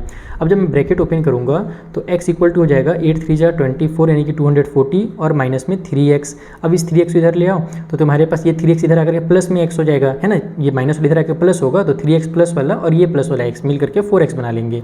तो 4x की वैल्यू आ गई 240, सो यहाँ से x की वैल्यू हो जाएगी 240 डिवाइड बाई में 4, यानी कि ये निकल करके आ जाएगा तुम्हारा कितना, 4 6 जा 24, यानी कि 60 निकल करके आ गया।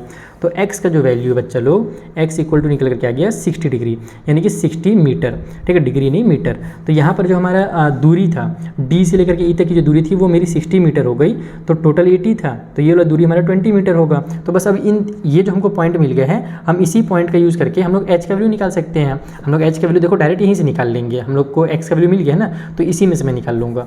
तो मैं पहले लिख लेता हूँ कि x equal to 60 in equation number 1। अब मेरे को डायरेक्ट यहाँ पर अब देखो दो तरीके से निकाल सकता हूँ, या तो मैं इस इक्वेशन का यूज़ करके निकाल सकता हूँ क्योंकि मुझे इक्वेशन पहले से बना हुआ है, या तो फिर मैं डिटेल में इसको लिखूंगा कि tan 30 का वैल्यू इतना होता है, फिर मैं बेस और हाइट लूँगा तो उसमें टाइम बर्बाद होगा। मेरा पहले से इक्वेशन बना हुआ है तो मैं इक्वेशन से निकाल लेता हूँ। तो h इक्वल टू हो जाएगा तुम्हारा 60 डिवाइड बाई में √3, और नीचे में √3 है तुमको पता है, ऊपर नीचे √3 से मल्टीप्लाई करके रेशनलाइज करना होगा, तो नीचे में 3 आ जाएगा, ऊपर 60 √3 रहेगा, तो 3 का टेबल में 20 टाइम पे हमारा 60 आ जाता है, तो जो हाइट है वो हमारा 20 √3 हो जाएगा। तो सबसे पहले तो यहाँ पर जो पोल की हाइट है ना, पोल्स की जो हाइट थी h जो था उसका वो कितना हो गया, वो 20 √3 मीटर हो गया, ये पहला आंसर। उसके बाद जो डिस्टेंस है, डिस्टेंस फ्रॉम पॉइंट P से जो दूरी होगा वो फर्स्ट वाले पोल का, या फिर मान लो CD का जो होगा वो कितना होगा, वो 60 मीटर होगा, जैसे कि हमने उसको x माना था। और जो हमारे पास AB जो है, AB से उसकी दूरी कितनी होगी, तो टोटल 80 था, 80 में से 60 माइनस कर दो तो 20 मीटर निकल करके आ जाएगा जो डिस्टेंस है। देखो यहाँ पर ये हमारे पास जो BE था ये क्या था, इस पॉइंट से इस वाले पोल की दूरी थी, तो हम लोग यहाँ पर 80 - x कर देंगे, तो 80 में 60 माइनस करेंगे तो हमारा 20 मीटर ये होगा और ये 60 मीटर होगा, टोटल मिला करके 80 मीटर। तो इस तरीके से तुम्हारे तीनों के तीनों आंसर कंप्लीट हो जाएंगे, और क्वेश्चन में जो 10 है वो भी आसानी से पूरा हो जाएगा। तो आई होप आपको क्वेश्चन नंबर 10 भी बहुत अच्छे समझ में आया होगा। अगर आया है बच्चा लोग सच्ची मुच्ची में समझ में, तो जल्दी से मुझे आप लोग कमेंट करके ही बताओ, और इस वीडियो को अपने फ्रेंड के साथ भी शेयर करो। चलो जो अगला क्वेश्चन है फिलहाल हम उसे बना लेते हैं। सो 11th वाले क्वेश्चन में से बोला जा रहा है कि a TV tower stand vertically on a bank of a canal, यानी कि एक कैनल के बगल में एक टीवी का टावर लगा हुआ है वर्टिकली, जैसे कि आप यहाँ पर देख भी सकते हो, साफ साफ दिख रहा है आप लोगों को डायग्राम में। अब इसमें बोल रहा है कि from a point on the other bank directly opposite to the tower the angle of elevation of the top of the tower is 60 degree, यानी कि इस बैंक के, यानी कि जहाँ पर वो हमारा बैंक है उसके बगल में सिंपली आप डायग्राम में देख सकते हो कि इस टावर के बगल से, इस पॉइंट C से हमारा जो एंगल ऑफ एलिवेशन बन रहा है है वो 60 डिग्री का बन रहा है। और इससे थोड़ी दूर जाने पर from another point 20 metre away from this point on a line joining to the point of the foot of the tower the angle of elevation of the top at the tower is 30 degree. यानी कि इसी point से सीधा आगे जाइए इस foot के सिधाई में ऐसे बढ़ते हुए इस पॉइंट से 20 मीटर दूर पर, और यहाँ से जब आप टावर के टॉप को देखिएगा तो उस कंडीशन में 30 डिग्री का एंगल बन रहा है। तो find the height of the tower and the width of the canal. तो बताइए कि जो टावर की हाइट है और जो कैनल की विड्थ है वो कितनी है। तो चलो जल्दी से पता कर लेते हैं। तो देखो सबसे पहले तो डायग्राम समझ लो जल्दी से। ये हमारा टावर है, जैसे कि तुमने बुक में भी देख ही लिया, ए बी जो है, तो इसका मैंने नाम रख दिया है एच, यानी कि जो इसकी हाइट हम लोग को निकालनी है उसको हम लोग एच मान लेते हैं। उसके बाद टावर के बीच से हमारा एक कैनल गुजर रहा है, यहाँ पर एक कैनल बना हुआ है, और कैनल के अपोजिट साइड में, कैनल के बगल में है ना, जिसे इस तरफ ये कैनल है, यहाँ पर हमारा टावर है, और उसके जस्ट अपोजिट में यानी इधर वाले में बैंक का मतलब होता है बगल का पार्ट, जिसे हम लोग बोलते हैं ना रिवर बैंक, रिवर का बैंक यानी रिवर के अगल बगल में। तो यहाँ पर जो पॉइंट सी है इससे जब हम लोग देख रहे हैं तो 60 डिग्री एंगल बन रहा है, और यहाँ उस 60 डिग्री से जब थोड़ा सा आगे जा रहे हैं 20 मीटर दूर जा रहे हैं, और यहाँ से जब देख रहे हैं तो 30 डिग्री के एंगल बन रहे हैं। ठीक है, अपने को ये कैनल का भी लेंथ बताना है, इसके भी जो विड्थ है, इसकी जो चौड़ाई है वो भी बताना है। तो इसको थोड़ी देर के लिए अपन x मान लेते हैं। ठीक है, इसकी जो चौड़ाई है वो x है। अब अपने को पता है कि अपने को परपेंडिकुलर की जरूरत है और बेस की जरूरत है, तो बस tan वाले का यूज़ कर लो। तो डायरेक्ट लिखता हूँ मैं इन राइट ट्रायंगल या फिर इन ट्रायंगल ABC के अंदर, वैसे तो ये राइट ट्रायंगल ही जैसे तुमको दिख ही रहा है यहाँ, क्योंकि हमको बोला ही था वर्टिकली ये सीधा हमारा टावर है। तो राइट ट्रायंगल ABC के अंदर हम लोग लगाएंगे यहाँ से tan 60 डिग्री। tan 60 क्या होता है, तो परपेंडिकुलर डिवाइड बाई बेस होता है, तो हमारा AB डिवाइड बाई में BC हो जाएगा। tan 60 का वैल्यू √3 हो जाएगा, AB का वैल्यू h हो गया, और डिवाइड बाई BC हमने x मान लिया है। इसको अब अपन क्या कर सकते हैं, यहाँ से x के वैल्यू निकालूँ या h का निकाल लूँ। x से निकाल लेता हूँ, इसने √3 को इधर भेज देता हूँ, तो x इधर आ जाएगा, इधर हो जाएगा हमारा h, और ये √3 इधर आकर के डिवाइड में √3 बन जाएगा। तो ये तुम्हारा पहला इक्वेशन बनेगा यहाँ से। अब तुम लोग क्या करो, ये जो बड़ा वाला ट्रायंगल है कंप्लीट, जहाँ 30 डिग्री वाला एंगल बन रहा है उसका भी यूज़ कर लो। तो यहाँ पर लिखेंगे इन ट्रायंगल ABD के अंदर अपन लगाएंगे tan 30 डिग्री, क्योंकि 30 डिग्री का वहाँ पर एंगल बना है, तो ये भी हमारा AB होगा, और डिवाइड बाई में इस बार BD हो जाएगा, बेस हमारा क्योंकि BD हो गया है। तो tan 30 कितना होता है, 1 बाई में √3 होता है। AB का वैल्यू हमने h ले लिया है, और डिवाइड बाई में BD कितना है भैया, तो BD दो पार्ट से मिलकर बना है, एक तो ये 20 और एक ये x है ना, ये DC और ये CB मिल करके हमारा कंप्लीट BD बना रहे हैं। तो हम लोग BD के बदले में 20 + x लिख सकते हैं। तो यहाँ पर मैं लिख देता हूँ इसको 20 + x। ठीक है, तो अब यहाँ से अपने को जब वैल्यू निकालना है तो एक बार तो क्रॉस मल्टीप्लिकेशन कर लो, पहले इसको इधर ले आओ, इसको उधर ले जाओ, तो ये हो जाएगा तुम्हारा 20 + x लेफ्ट में, इक्वल के उस साइड में हमारा h हो जाएगा, और √3 उतर जाएगा मल्टीप्लाई में। अब हम लोग को x की वैल्यू चाहिए, क्योंकि यहाँ x है, तो हम लोग 20 को उधर ट्रांसफर कर देंगे, तो इधर ये प्लस में उधर जाकर के माइनस में हो जाएगा। तो x = h √3, या फिर √3h भी लिख सकते हो तुम लोग, और फिर माइनस में हमारे पास ये 20 इधर प्लस वाला जाकर के माइनस हो गया। ये बन गया इक्वेशन नंबर 2।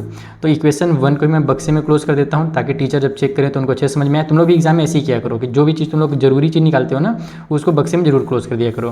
तो यहाँ दोनों में x की वैल्यू निकल करके आ गई है ना, तो लेफ्ट पार्ट अगर इक्वल है तो राइट वाला पार्ट भी इक्वल होगा। तो बस लिख दो तुम लोग direct from equation number 1 and 2। तो 1 and 2 से क्या पता चल रहा है कि h डिवाइड बाई √3 जो इक्वेशन 1 में है वो इक्वल है h √3 माइनस में 20 के साथ।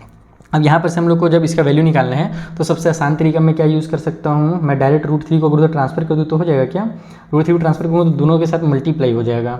नहीं, मैं कुछ शॉर्टकट रुको, दिमाग को शॉर्टकट तरीका सोचता हूँ पहले।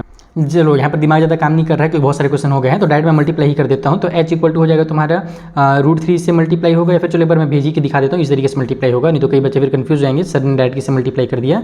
तो देखो ये √3 का इससे भी मल्टीप्लाई होगा और इस 20 से भी होगा, बस यही मैं बताना चाह रहा हूँ। तो h = तुम्हारे पास हो जाएगा ये 3h, ठीक है ना, √3 का √3 से मल्टीप्लाई होगा तो 3 बना लेगा, और ये h से मल्टीप्लाई होगा 3h हो जाएगा, और माइनस में तुम्हारे पास ये 20 का भी √3 से मल्टीप्लाई होगा तो 20 √3 निकल करके आ जाएगा। ठीक है, अब मैं इस 3h को इधर ले आता हूँ, या फिर 20 को इधर ले आओ, उसको उधर ले जाओ, जिधर जिसको ले जाना चाहो। तो मान लो मैं 3h को अगर इधर लेकर के आऊँगा तो इधर प्लस में इधर आकर के माइनस में हो जाएगा, तो h - 3h = माइनस का 2h हो जाएगा, इक्वल के उस साइड में हमारे पास माइनस का 20 √3 है, माइनस से पहले तो माइनस को कैंसिल कर लो, h = हो जाएगा 20 √3, और डिवाइड बाई में हमारा 2 हो जाएगा, तो 2 से 10 टाइम पे हमारा 20 कट होगा, तो h की जो वैल्यू है वो निकल करके आ जाएगी 10 और √3, और ये सब मीटर में निकलेगा, क्योंकि हमारा जो लेंथ होता है वो मीटर में नॉर्मली लिखते हैं, और वहाँ पर दिया भी था डिस्टेंस मीटर में, तो ये मीटर में आएगा।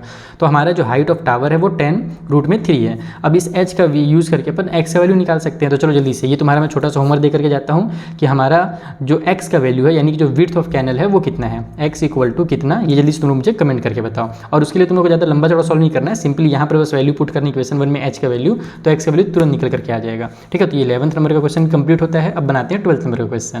सो 12th वाला थोड़ा सा नया टाइप से क्वेश्चन है, बस इसका डायग्राम समझ जाना, बहुत इजी लगेगा ये भी क्वेश्चन। इसमें बोल रहा है कि from the top of 7 metre high building, एक 7 मीटर का बिल्डिंग है जिसकी हाइट से, जिसकी टॉप से जब हम लोग क्या देखते हैं, द एंगल ऑफ एलिवेशन बनाते हैं of the top of the cable tower is 60 degree, यानी कि बिल्डिंग के ऊपर से जब टावर के ऊपर देखा जा रहा है, तो टावर यानी कि लंबा सा है, तो हमारा जो एंगल बन रहा है वो 60 डिग्री का एंगल बन रहा है। And the angle of depression of its foot is 45 degree, और बिल्डिंग के ऊपर से ही टावर के जब फुट में जब हम लोग देख रहे हैं तो एंगल ऑफ डिप्रेशन बनेगा, नीचे बनेगा वो, तो वो जो है वो 45 डिग्री का एंगल ऑफ डिप्रेशन है। तो determine the height of the tower, तो बताइए जो टावर की हाइट होगी वो कितनी होगी। तो ये क्वेश्चन भले थोड़ा सा आपको नया टाइप से लग रहा होगा, लेकिन बहुत ईजी बनता है इस टाइप से क्वेश्चन, और बहुत मजेदार भी होते हैं। चलो कॉपी में समझाऊँ कैसे बनेगा। तो देखो सबसे पहले तो मैं इसको एकदम सिंप्लीफाई करता हूँ सबसे पहले डायग्राम के थ्रू, कि क्वेश्चन में एक्चुअली में बोला क्या गया है, तभी तुम लोग इस क्वेश्चन को बना पाओगे। क्वेश्चन बहुत आराम से बनता है, बस डायग्राम को समझना। हमसे बोल रहा है कि एक बिल्डिंग है, ये मैंने एक बिल्डिंग बनाया, इसके टॉप में तुम बैठ गए हो यहाँ पर। अब यहाँ से तुम क्या कर रहे हो, केबल टावर के टॉप को देख रहे हो। ये मैंने जो बनाया है ये केबल टावर है, ठीक है। इसके टॉप में जब देख रहे हैं ना, तो जो हमारा एंगल ऑफ एलिवेशन बन रहा है, तो एंगल ऑफ एलिवेशन के लिए ऊपर देखना पड़ता है, तो ऐसे एंगल ऑफ एलिवेशन बन रहा है 60 डिग्री का। तो ये ध्यान रखना कि डायरेक्ट एंगल ऑफ एलिवेशन नहीं बनता है, ये चीज़ मैं पहले ही बता चुका हूँ। पहले अपने को जहाँ से भी हम लोग देख रहे हैं वहाँ से एकदम सीधा लाइन बनाना पड़ता है इस तरीके से, और फिर हमारा जो एंगल बनता है इसको एंगल ऑफ एलिवेशन बोलते हैं। तो ये जो एंगल है ये हमारा 60 डिग्री का ऐसे बोला गया है, ठीक है। और फिर यहीं बैठे बैठे जब तुम टावर के बॉटम को देखते हो, इसके फुट को देखते हो, तो एंगल ऑफ डिप्रेशन बनेगा। तो मैं इसको ऐसे मिला देता हूँ। तो एंगल ऑफ डिप्रेशन कैसे बनता है, एंगल ऑफ डिप्रेशन की भी वही चीज़ होता है कि एक सीधी लाइन बनती है ऐसे, और यहाँ पर जो एंगल बनता है इसको एंगल ऑफ डिप्रेशन बोलते हैं, जो नीचे की तरफ जा रहा है। और ये जो एंगल है ये 45 डिग्री का है, ऐसा बोला गया है।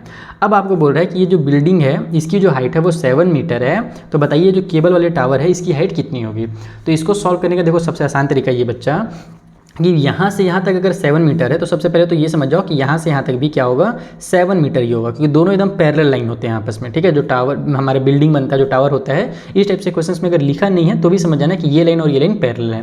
तो यहाँ से यहाँ तक अगर 7 है, तो यहाँ से यहाँ तक भी 7 होगा। सबसे पहले मैं कुछ नाम दे देता हूँ ना, तो बिल्डिंग का नाम को मैं AB रख देता हूँ, और जो केबल टावर था उसका नाम मैं CD रख देता हूँ। बीच में जो यहाँ पर पॉइंट आ रहा है, इस पॉइंट की जरूरत पड़ेगा, तो इसका नाम मैं फिलहाल E रख देता हूँ, ओके।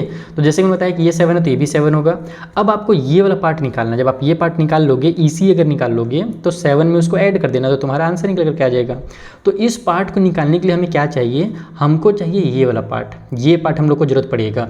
और ये पार्ट हम लोग आसानी से निकाल सकते हैं। कहाँ से निकाल सकते हैं, तो ये जो हमारा एंगल ऑफ डिप्रेशन बना है ना, हम लोग यहाँ से निकाल सकते हैं। ये वाला जो हमारा राइट ट्रायंगल दिख रहा है, तुम इसका यूज़ कर लो, चाहे तुम इसका यूज़ कर लो। कई बार टीचर लोग क्या करते हैं, देखो मैं समझा दे रहा हूँ, सारी चीज़ें बता दे रहा हूँ ताकि तुम्हारा एकदम कॉन्सेप्ट क्लियर हो जाए।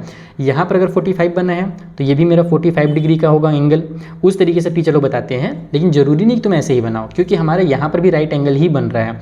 तो देखो टीचर क्या बोलते हैं कि बच्चा अगर तुमको ये वाला राइट ट्रायंगल को समझने में दिक्कत हो रहा है, तो तुम क्या करो, ये 45 है तो ये भी 45 होगा हमारे अल्टरनेट इंटीरियर एंगल की वजह से, क्योंकि ये लाइन और ये लाइन भी हमारा पैरेलल है, ओके। तो अब आप लोग ये ट्रायंगल का यूज़ कर लो। यहाँ पर हमारे पास ये हाइट हो गया, ये हमारा एंगल बना हुआ है। तुम क्या करो, ये बेस को निकाल लो। जब ये बेस निकालोगे तो उतना ही बड़ा ये भी होगा। लेकिन मैं अलग अलग काम क्यों करूँ, जब मैं साफ साफ देख रहा हूँ कि ये भी एक राइट ट्रायंगल बना हुआ है, तो मैं इसी एंगल का यानी इसी वाला ट्रायंगल का यूज़ करूँगा। तो मैं कुछ चीज़ें पहले लिख लेता हूँ, उसके बाद फिर मैं इसको आगे एक्सप्लेन करता हूँ।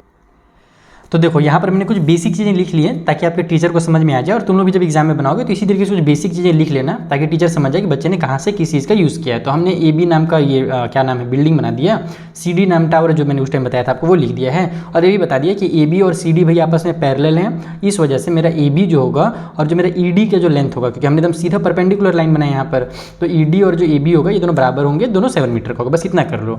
अब तुम लोग चाहे इस ट्रायंगल का यूज़ करो अकॉर्डिंग टू ये स्कूल टीचर, या तुम इस ट्रायंगल का यूज़ करो जैसे भी मैं बताने वाला हूँ, तुम्हारा आंसर सेम ही आएगा। तो मैं इस ट्रायंगल का यूज़ करूँगा, तो यहाँ पर मैं लिखूँगा इन राइट ट्रायंगल AED जो है वो राइट ट्रायंगल है, इसमें मैं लगाऊंगा यहाँ पर डायरेक्ट tan 45 डिग्री। tan 45 क्यों लगा रहा हूँ, tan का वैल्यू मैं क्यों यूज़ कर रहा हूँ, क्योंकि यहाँ पर भी देखो ये जो है ना, जहाँ पर भी एंगल बनता है इसके अपोजिट वाला परपेंडिकुलर होता है। तो ये मेरा परपेंडिकुलर हो गया और ये वाला मेरा बेस हो गया। ये परपेंडिकुलर का यूज़ करूँगा तो ये बेस मेरा निकल जाएगा, तो बस इसीलिए मैं कर रहा हूँ। अच्छा टीचर ये चीज़ क्यों करते हैं पता है, इतना लंबा चौड़ा कि ये भी 45 का होगा, क्योंकि बच्चे लोग को इसमें समझने में कन्फ्यूजन होता है कि कौन परपेंडिकुलर और कौन बेस है, जबकि क्लास 10 का बच्चा बहुत आसानी समझ सकता है कि अगर यहाँ पर 45 डिग्री का एंगल बना है तो इसके अपोजिट वाला जो साइड होगा वो परपेंडिकुलर और इससे जो सटा हुआ साइड है वो बेस होगा। एकदम सिंपल, आपको इसका जरूरत है ही नहीं तो फिर ये वाला निकालो, फिर उसको इससे कनेक्ट करो, दिमाग खराब फालतू है, डायरेक्ट कर दो। tan 45 इक्वल टू हमारे पास हो जाएगा परपेंडिकुलर यानी कि DE और डिवाइड में बेस यानी कि ए ई, ठीक है। तो tan 45 इक्वल टू 1 होता है और हमारा डी ई हमारे पास 7 है, डिवाइड बाई में ए ई हो जाएगा। ए ई को मैं इधर ले आऊँगा तो ए ई इक्वल टू, और 1 को उधर ले जाऊँगा तो 7 डिवाइड बाई 1 यानी कि 7 ही आएगा। तो जो ए ई है ना ये भी मेरा 7 मीटर ही है, समझ में आ गया। तो ए ई का लेंथ निकल गया है। अब तुम लोग एकदम नॉर्मली एकदम आराम से सी का लेंथ निकाल सकते हो। तो नाउ अब दोबारा इन राइट ट्रायंगल ए सी ई, ठीक है। जो ए सी ऊपर में हमारा राइट ट्रायंगल बना हुआ है उसका यूज़ कर रहे हैं, और यहाँ पर भी बेस और परपेंडिकुलर वाला यूज़ करूँगा मैं। इसका मतलब यहाँ पर मैं 10 का ही यूज़ करूँगा। तो tan 60 डिग्री इक्वल के उस साइड में हमारे पास आ जाएगा सी ई यानी कि परपेंडिकुलर, डिवाइड बाई में बेस यानी कि ई। तो यहाँ पर हमारे पास इसका वैल्यू कितना है, tan 60 का वैल्यू 1 डिवाइड बाई में हमारा √3 होता है। tan 60 नहीं यार, tan 60 का वैल्यू √3 होता है, सॉरी tan 30 का वैल्यू 1/√3 होता है। tan 60 यानी कि √3 इक्वल के उस साइड में हमारा सी का लेंथ अपने को पता नहीं है, डिवाइड बाई में ये हो जाएगा 7 को इधर ले आओ तो 7√3 जो है वो वैल्यू हो जाएगा सी ई का। अब तुम लोग डायरेक्ट वहाँ पर से जो भी क्या बोलते हैं टावर की लेंथ है वो निकाल सकते हो, ठीक है। तो height of tower, length of tower जो लिखना चाहो लिख लो। हाइट ऑफ टावर में लिख देता हूँ, और उसके लिए अपन कुछ नहीं, सिंपली से दोनों चीज़ों को ऐड करेंगे, यानी कि जो सी ई है उसमें अपन ऐड कर देंगे हमारे पास डी ई को, ठीक है। कौन सा सी ई देख लो, ये सी ई वाला पार्ट और ये डी ई वाला पार्ट, तो इन दोनों को ऐड करने से फिर आंसर आ जाएगा। सी ई हमारे पास 7 और रूट में 3 है, और डी ई हमारे पास 7 है, दोनों में से 7 कॉमन मिल रहा है तो 7 को कॉमन ले लो, बच जाएगा तुम्हारा √3 और प्लस में 1, और ये सब क्या में निकलेगा तो मीटर में निकलेगा, ध्यान रखना। तो ये भी जरूर लिखना करो एग्जाम में। तो इस तरीके से तुम्हारा हाइट ऑफ टावर निकल करके आ गया। तो सारे के सारे क्वेश्चन बच्चा लोग आपस में कनेक्टेड है। कोई बच्चा अगर 20 वीडियो देख रहा है, केवल क्वेश्चन नंबर 12 का सोल्यूशन देखने आया है, क्वेश्चन नंबर 13 का सोल्यूशन देखने आया है, तो उसको मैं जल्दी से बोलना चाहूँगा कि बच्चा स्टार्टिंग से अगर इस वाले वीडियो को देख लोगे ना तो इस चैप्टर में आपके लिए किसी भी दूसरे वीडियो को देखने की जरूरत ही नहीं पड़ेगी। मैंने एकदम शुरू से एकदम डिटेल में चीज़ों को एक्सप्लेन किया है, हर चीज़ को तुम आराम से कनेक्ट कर सकते हो, इसलिए वीडियो को शुरू से जरूर देखना। तो जो 13th क्वेश्चन है मैं वो बताता हूँ अब। सो 13th वाले में बोला जा रहा कि as observe from the top of 75 metre height lighthouse from the sea level, यानी कि एक लाइट हाउस है, सिंपली समझो एकदम सी लेवल से है, यानी कि समुद्र के एकदम लेवल में वो लाइट हाउस बना हुआ है, उसकी हाइट 75 मीटर है। वहाँ से हम लोग क्या देख रहे हैं, द एंगल ऑफ डिप्रेशन बना रहे हैं, यानी कि नीचे देख रहे हैं। डिप्रेशन बनी हम तो समझ लो नीचे देख रहे हैं। ऑफ 2 शिप, 2 शिप को देखा जा रहा है। एक शिप में 30 डिग्री का एंगल बना है और दूसरे वाले शिप पे 45 डिग्री का एंगल बना है। If one ship is exactly behind the other on the same side of light house, यानी कि मान लो जैसे ये लाइट हाउस है तो यहाँ पर एक शिप है और एक शिप यहाँ पर है, लाइट हाउस के सेम साइड में है, और एक शिप के पीछे दूसरा शिप है, कुछ इस तरीके से, यानी ऐसी कुछ डायग्राम बनेगा उसमें भी, ठीक है। अब क्या बोल रहा है कि behind the other same side of left, हाँ, find the distance between 2 ship, तो दोनों शिप के बीच की दूरी बताना है, यानी कि एकदम यही क्वेश्चन को घुमा दिया है। बस पहले अपने को एंगल ऑफ एलिवेशन के नाम से देता था, इस बार एंगल ऑफ डिप्रेशन दिया है, तो थोड़ा सा बच्चे हो सकता है कंफ्यूज हो जाए एंगल ऑफ डिप्रेशन में, तो मैं इसको अच्छे से एकदम एक्सप्लेन कर देता हूँ तुमको। तो देखो जैसे कि मैंने आपको बताया कुछ उसी तरीके से डायग्राम बनेगा जैसे हमें 9.12 वाला फिगर दिया हुआ है। एक लाइट हाउस है, ये जो है लाइन मैंने बनाया है ना, ये सी का लेवल है, सी लेवल, यानी कि इसी लेवल पे सारी चीज़ें होने वाली है, तो एकदम सीधी लाइन है, ओके। अब यहाँ पर हमारे पास इस लाइट हाउस के सेम साइड में, तो मैंने लेफ्ट में बनाया, आप राइट में बना सकते हो, सेम साइड में 2 शिप हैं और दोनों से जब हम लोग एंगल बना रहे हैं ना तो 45 डिग्री और 30 डिग्री का एंगल बन रहा है। तो पास से जब अपन ऊपर देखते हैं तो ज़्यादा मुंडी उठाना पड़ता है, यानी कि यहाँ पर 45 डिग्री का बनेगा, और जितने दूर से देखते हैं उतनी कम डिग्री का एंगल बनता है, तो 30 डिग्री। लेकिन अभी यहाँ पर हम लोग को ये एंगल नहीं बोल रहा था, लेकिन बना यहीं पर है, टेंशन ना लो। तुम लोग सर अभी तो आप एंगल ऑफ एलिवेशन ना बना दिए, नीचे से ऊपर दिखा दिए, वो तो ऊपर से एंगल ऑफ डिप्रेशन बताया था क्वेश्चन में, और उसी में हम लोग कन्फ्यूज थे। तो मैं वो भी बता रहा हूँ कि मैंने इसको 30 और 45 क्यों लिखा है। आप लोग जब एंगल ऑफ डिप्रेशन बनाते हो तो कैसे बनाते हो, देखो यहाँ से हम लोग, ये लेवल है हमारा, ठीक है, यहाँ से हम लोग नीचे देख रहे हैं, तो हमारा 30 डिग्री किस में बनेगा, ये वाले पॉइंट पे हमारा जब ऐसे हम लोग देखेंगे तब हमारा 30 डिग्री का एंगल बनेगा, ठीक है। और 45 डिग्री कब बनेगा, जब हम लोग यहीं से ऐसे नीचे देखेंगे तो ये जो कंप्लीट एंगल बनेगा यहाँ से यहाँ तक, ये वाला जो पार्ट बनेगा इसको बोलते हैं एंगल ऑफ डिप्रेशन वाला पार्ट, बड़ा वाला, जो कि 45 डिग्री का बनेगा। लेकिन हम लोग क्या जानते हैं कि ये जो लाइन होता है ना, एंगल ऑफ साइड जो होती है, लाइन ऑफ साइड जिसको बोलते हैं, और ये जो लाइन होता है ये पैरेलल होता है हमेशा। इज दैट क्लियर, ये लाइन और ये लाइन पैरेलल होता है, तो इस वजह से यहाँ पर हमारे अल्टरनेट इंटीरियर एंगल्स बनते हैं। तो कभी भी जब एंगल ऑफ डिप्रेशन भी बोला जा रहा है ना, तो वहाँ पर भी हम लोग angle of elevation he use कर लेते हैं, क्योंकि हम लोग को ईजी पड़ता है इस तरीके से ट्रायंगल देखना। तो यहाँ पर तुम लोग देखोगे तो ये जो हमारा लाइन है ये Z दिख रहा है तुमको, तो Z में यहाँ पर 30 डिग्री बना है, यानी कि यहाँ भी 30 डिग्री बनेगा, अल्टरनेट इंटीरियर एंगल के नाम से जानते हैं हम लोग इसको। उस तरीके से यहाँ से ऐसे फिर ये वाली लाइन पे आकर के यहाँ पर जो एंगल बन रहा है वो 45 बन रहा है। तो उसी तरीके से ये जो ऐसे आया है तो इसमें जो एंगल बनेगा यहाँ पर Z में वो 45 डिग्री का होगा। सिंपल, अब समझ में आ गया मैंने 30 और 45 क्यों लिखा था। तो भले एंगल ऑफ डिप्रेशन दिया हुआ है लेकिन आपको एंगल ऑफ एलिवेशन का यूज़ करना है ताकि आपका काम आसान हो जाए। तो यहाँ पर मैंने कुछ बेसिक चीज़ें लिख ली हैं, अब हम लोग डायरेक्ट यहाँ पर सॉल्व करते हैं। डायरेक्ट मैं लिखता हूँ कि हमारे पास, आप लोग चाहो तो एग्जाम में डिटेल में लिख सकते हो जैसे आपको बुक में दिया हो किसी तरीके से, कि यहाँ पर आप कोई नाम दे दो इस पॉइंट का। मान लो इस पॉइंट का नाम मैंने ABCD यूज़ कर लिया ना, तो इस पॉइंट का नाम E कर दूंगा मैं। तो इसको आप लोग ऐसे लिख सकते हो अगर एग्जाम में आ जाए तो, कि ये जो है वो पैरेलल है हमारे BD का, यानी कि ये लाइन और ये लाइन पैरेलल है BD के, इसलिए यहाँ पर जो एंगल बनेगा ये EAD जो होगा, एंगल EAD वो इक्वल होगा हमारे इस एंगल के ADB के, एंगल AD और B के। और ये दोनों एंगल आपस में पैरेलल इक्वल क्यों हुए, पहले तो ये भी लिख देना कि 30 डिग्री होंगे दोनों, और क्यों है वो बता देना कि ये दोनों आपस में अल्टरनेट इंटीरियर एंगल से। मैं भी फिलहाल इसलिए लिख दे रहा हूँ क्योंकि जब मैं नोट्स बताऊंगा ना बच्चों को, जब मैं नोट्स फ्री में प्रोवाइड कराऊंगा टेलीग्राम चैनल पे, तो वहाँ पर बच्चे लोग अगर कोई वीडियो नहीं भी देखा होगा तो उनको समझ में आ जाएगा कि सर ने इसको 30 से इसको 30 कैसे बनाया है। ठीक है, और उसी तरीके से आपका ये भी 45 हो जाएगा। ओके, तो सिमिलरली शॉर्टकट में लिख देता हूँ मैं कि उसी तरीके से सिमिलरली जो हमारा एंगल ACB होगा वो 45 डिग्री का होगा। ठीक है, इसी रीज़न की वजह से यहाँ पर 45 है तो ये भी 45 हो जाएगा। तो अब अपन ट्रायंगल्स का यूज़ कर लेते हैं। जैसे हमारा टावर का जो हाइट है अपने को ये तो दिया हुआ था ना, कितना बताया था, 75 मीटर बताया था, तो ये 75 मीटर है। ठीक है, तो यहाँ पर हमारे पास अपन लिखेंगे ट्रायंगल ABC के अंदर, इन ट्रायंगल ABC में हमारे पास tan 45 डिग्री का फिर से वही मैं यूज़ करने वाला हूँ क्योंकि वही चीज़ आ रहा है हमारे पास बार बार। ये हमारा परपेंडिकुलर है और ये बेस है, अपने को तो इस हाइपोटेन्यूज से मतलब है नहीं, तो हम लोग tan का ही यूज़ करेंगे। ठीक है, जो बच्चा बीच से देख रहा होगा वो वीडियो को शुरू से देखना तो समझ में आ जाएगा tan का यूज़ क्यों किया जा रहा है। तो यहाँ पर हमारे पास हो जाएगा AB परपेंडिकुलर डिवाइड बाई में BC जो कि हमारा बेस है, तो tan 45 होता है 1, तो यहाँ से हमारे पास हो जाएगा ये 75 AB का वैल्यू डिवाइड बाई में BC, इसको इधर ले आता हूँ। सो BC का जो लेंथ है वो निकल करके आ जाएगा हमारा 75 मीटर, यानी कि ये जो है ना ये भी हमारा 75 मीटर ही निकल करके आ गया। ठीक है, तो एक चीज़ निकल करके आ गया है। अब मैं टोटल लेंथ निकालूंगा और टोटल लेंथ में से मैं इस वाले को माइनस कर दूंगा, टोटल में से मैं इस वाले को माइनस कर दूंगा, तो मेरा ये जो DC है यानी कि C और D के बीच का जो डिस्टेंस है जो हमको निकालना था वो पता चल जाएगा। तो यहाँ पर फिर से यूज़ करूँगा मैं ABD का, तो इन ट्रायंगल ABD के अंदर अपन लगा देते हैं tan 30 डिग्री का वैल्यू, और ये भी हमारा हो जाएगा AB डिवाइड बाई में BD। तो tan 30 कितना होता है हमारा 1 बाई में √3 होता है। एक और को साइड में AB हमारे पास 75 और डिवाइड में BD की जगह में BD रहने दो, BD को इधर ले जाओ, √3 को उधर ले आओ, तो यहाँ से BD की जो लेंथ है वो निकल करके आ जाएगी 75 और √3 जा करके मल्टीप्लाई हो जाएगा। तो इतना मीटर जो है वो BD का लेंथ है। हमको निकालना क्या था, अपने को डिस्टेंस बिटवीन शिप निकालना था। ठीक है, हमको क्या निकालना था, डिस्टेंस बिटवीन शिप। ठीक है, यानी कि अपने को C एंड D के बीच का डिस्टेंस निकालना था जिसको अपन CD बोलते हैं।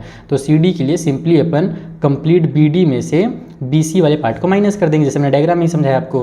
तो BD हमारा 75 √3 है, उसमें से माइनस हो जाएगा 75, तो बस यहाँ पर से 75 कॉमन ले लो, तो 75 कॉमन लेने के बाद √3 माइनस में 1 बच जाएगा और इतना ही मीटर जो है उनके बीच की दूरी है। खत्म क्वेश्चन। कितना आसान क्वेश्चन था। चलो मजा आ गया हो क्वेश्चन को, तो जल्दी से फटाफट लाइक कर दो इस वीडियो को और हम लोग बनाएंगे अगला वाला क्वेश्चन। 14th वाला क्वेश्चन बहुत ही मजेदार क्वेश्चन है और इस टाइप से क्वेश्चन एग्जाम में जरूर आता है। इसमें बोल रही है, इस क्वेश्चन में तो बताया जा रहा है कि एक गर्ल है, इसीलिए बोल रही है निकल के मुझसे, वो गर्ल की जो लेंथ है या हाइट है कह लो वो 1.2 मीटर है। यहाँ पर देखो एक बच्ची है, इसकी हाइट 1.2 मीटर है। Spot a balloon moving with a wind in a horizontal line at the height of 88.2 metre from the ground. ये क्या देखती है कि एक बलून जो है वो ग्राउंड के हाइट से कितनी ऊंचाई पर, तो 88.2 मीटर की ऊंचाई पर वो उड़ रहा है। The angle of elevation of the balloon from the eyes of the girl at any instant is 60 degree. और जब उस समय वो देखती है ना, जिस समय वो बैलून वहाँ पर रहता है, वहाँ पर जो एंगल बनता है उसके आँखों से वो 60 डिग्री का एंगल बनता है। आफ्टर सम टाइम, थोड़ी देर के बाद, the angle of elevation reduce to 30 degree. थोड़ी देर बाद बलून थोड़ा आगे चला जाता है और जब बलून आगे चला जाएगा तो हमारा दूर से जब हम लोग देखेंगे तो एंगल छोटा बन जाएगा, तो एंगल जो है थोड़ी देर बाद 30 डिग्री हो गया है।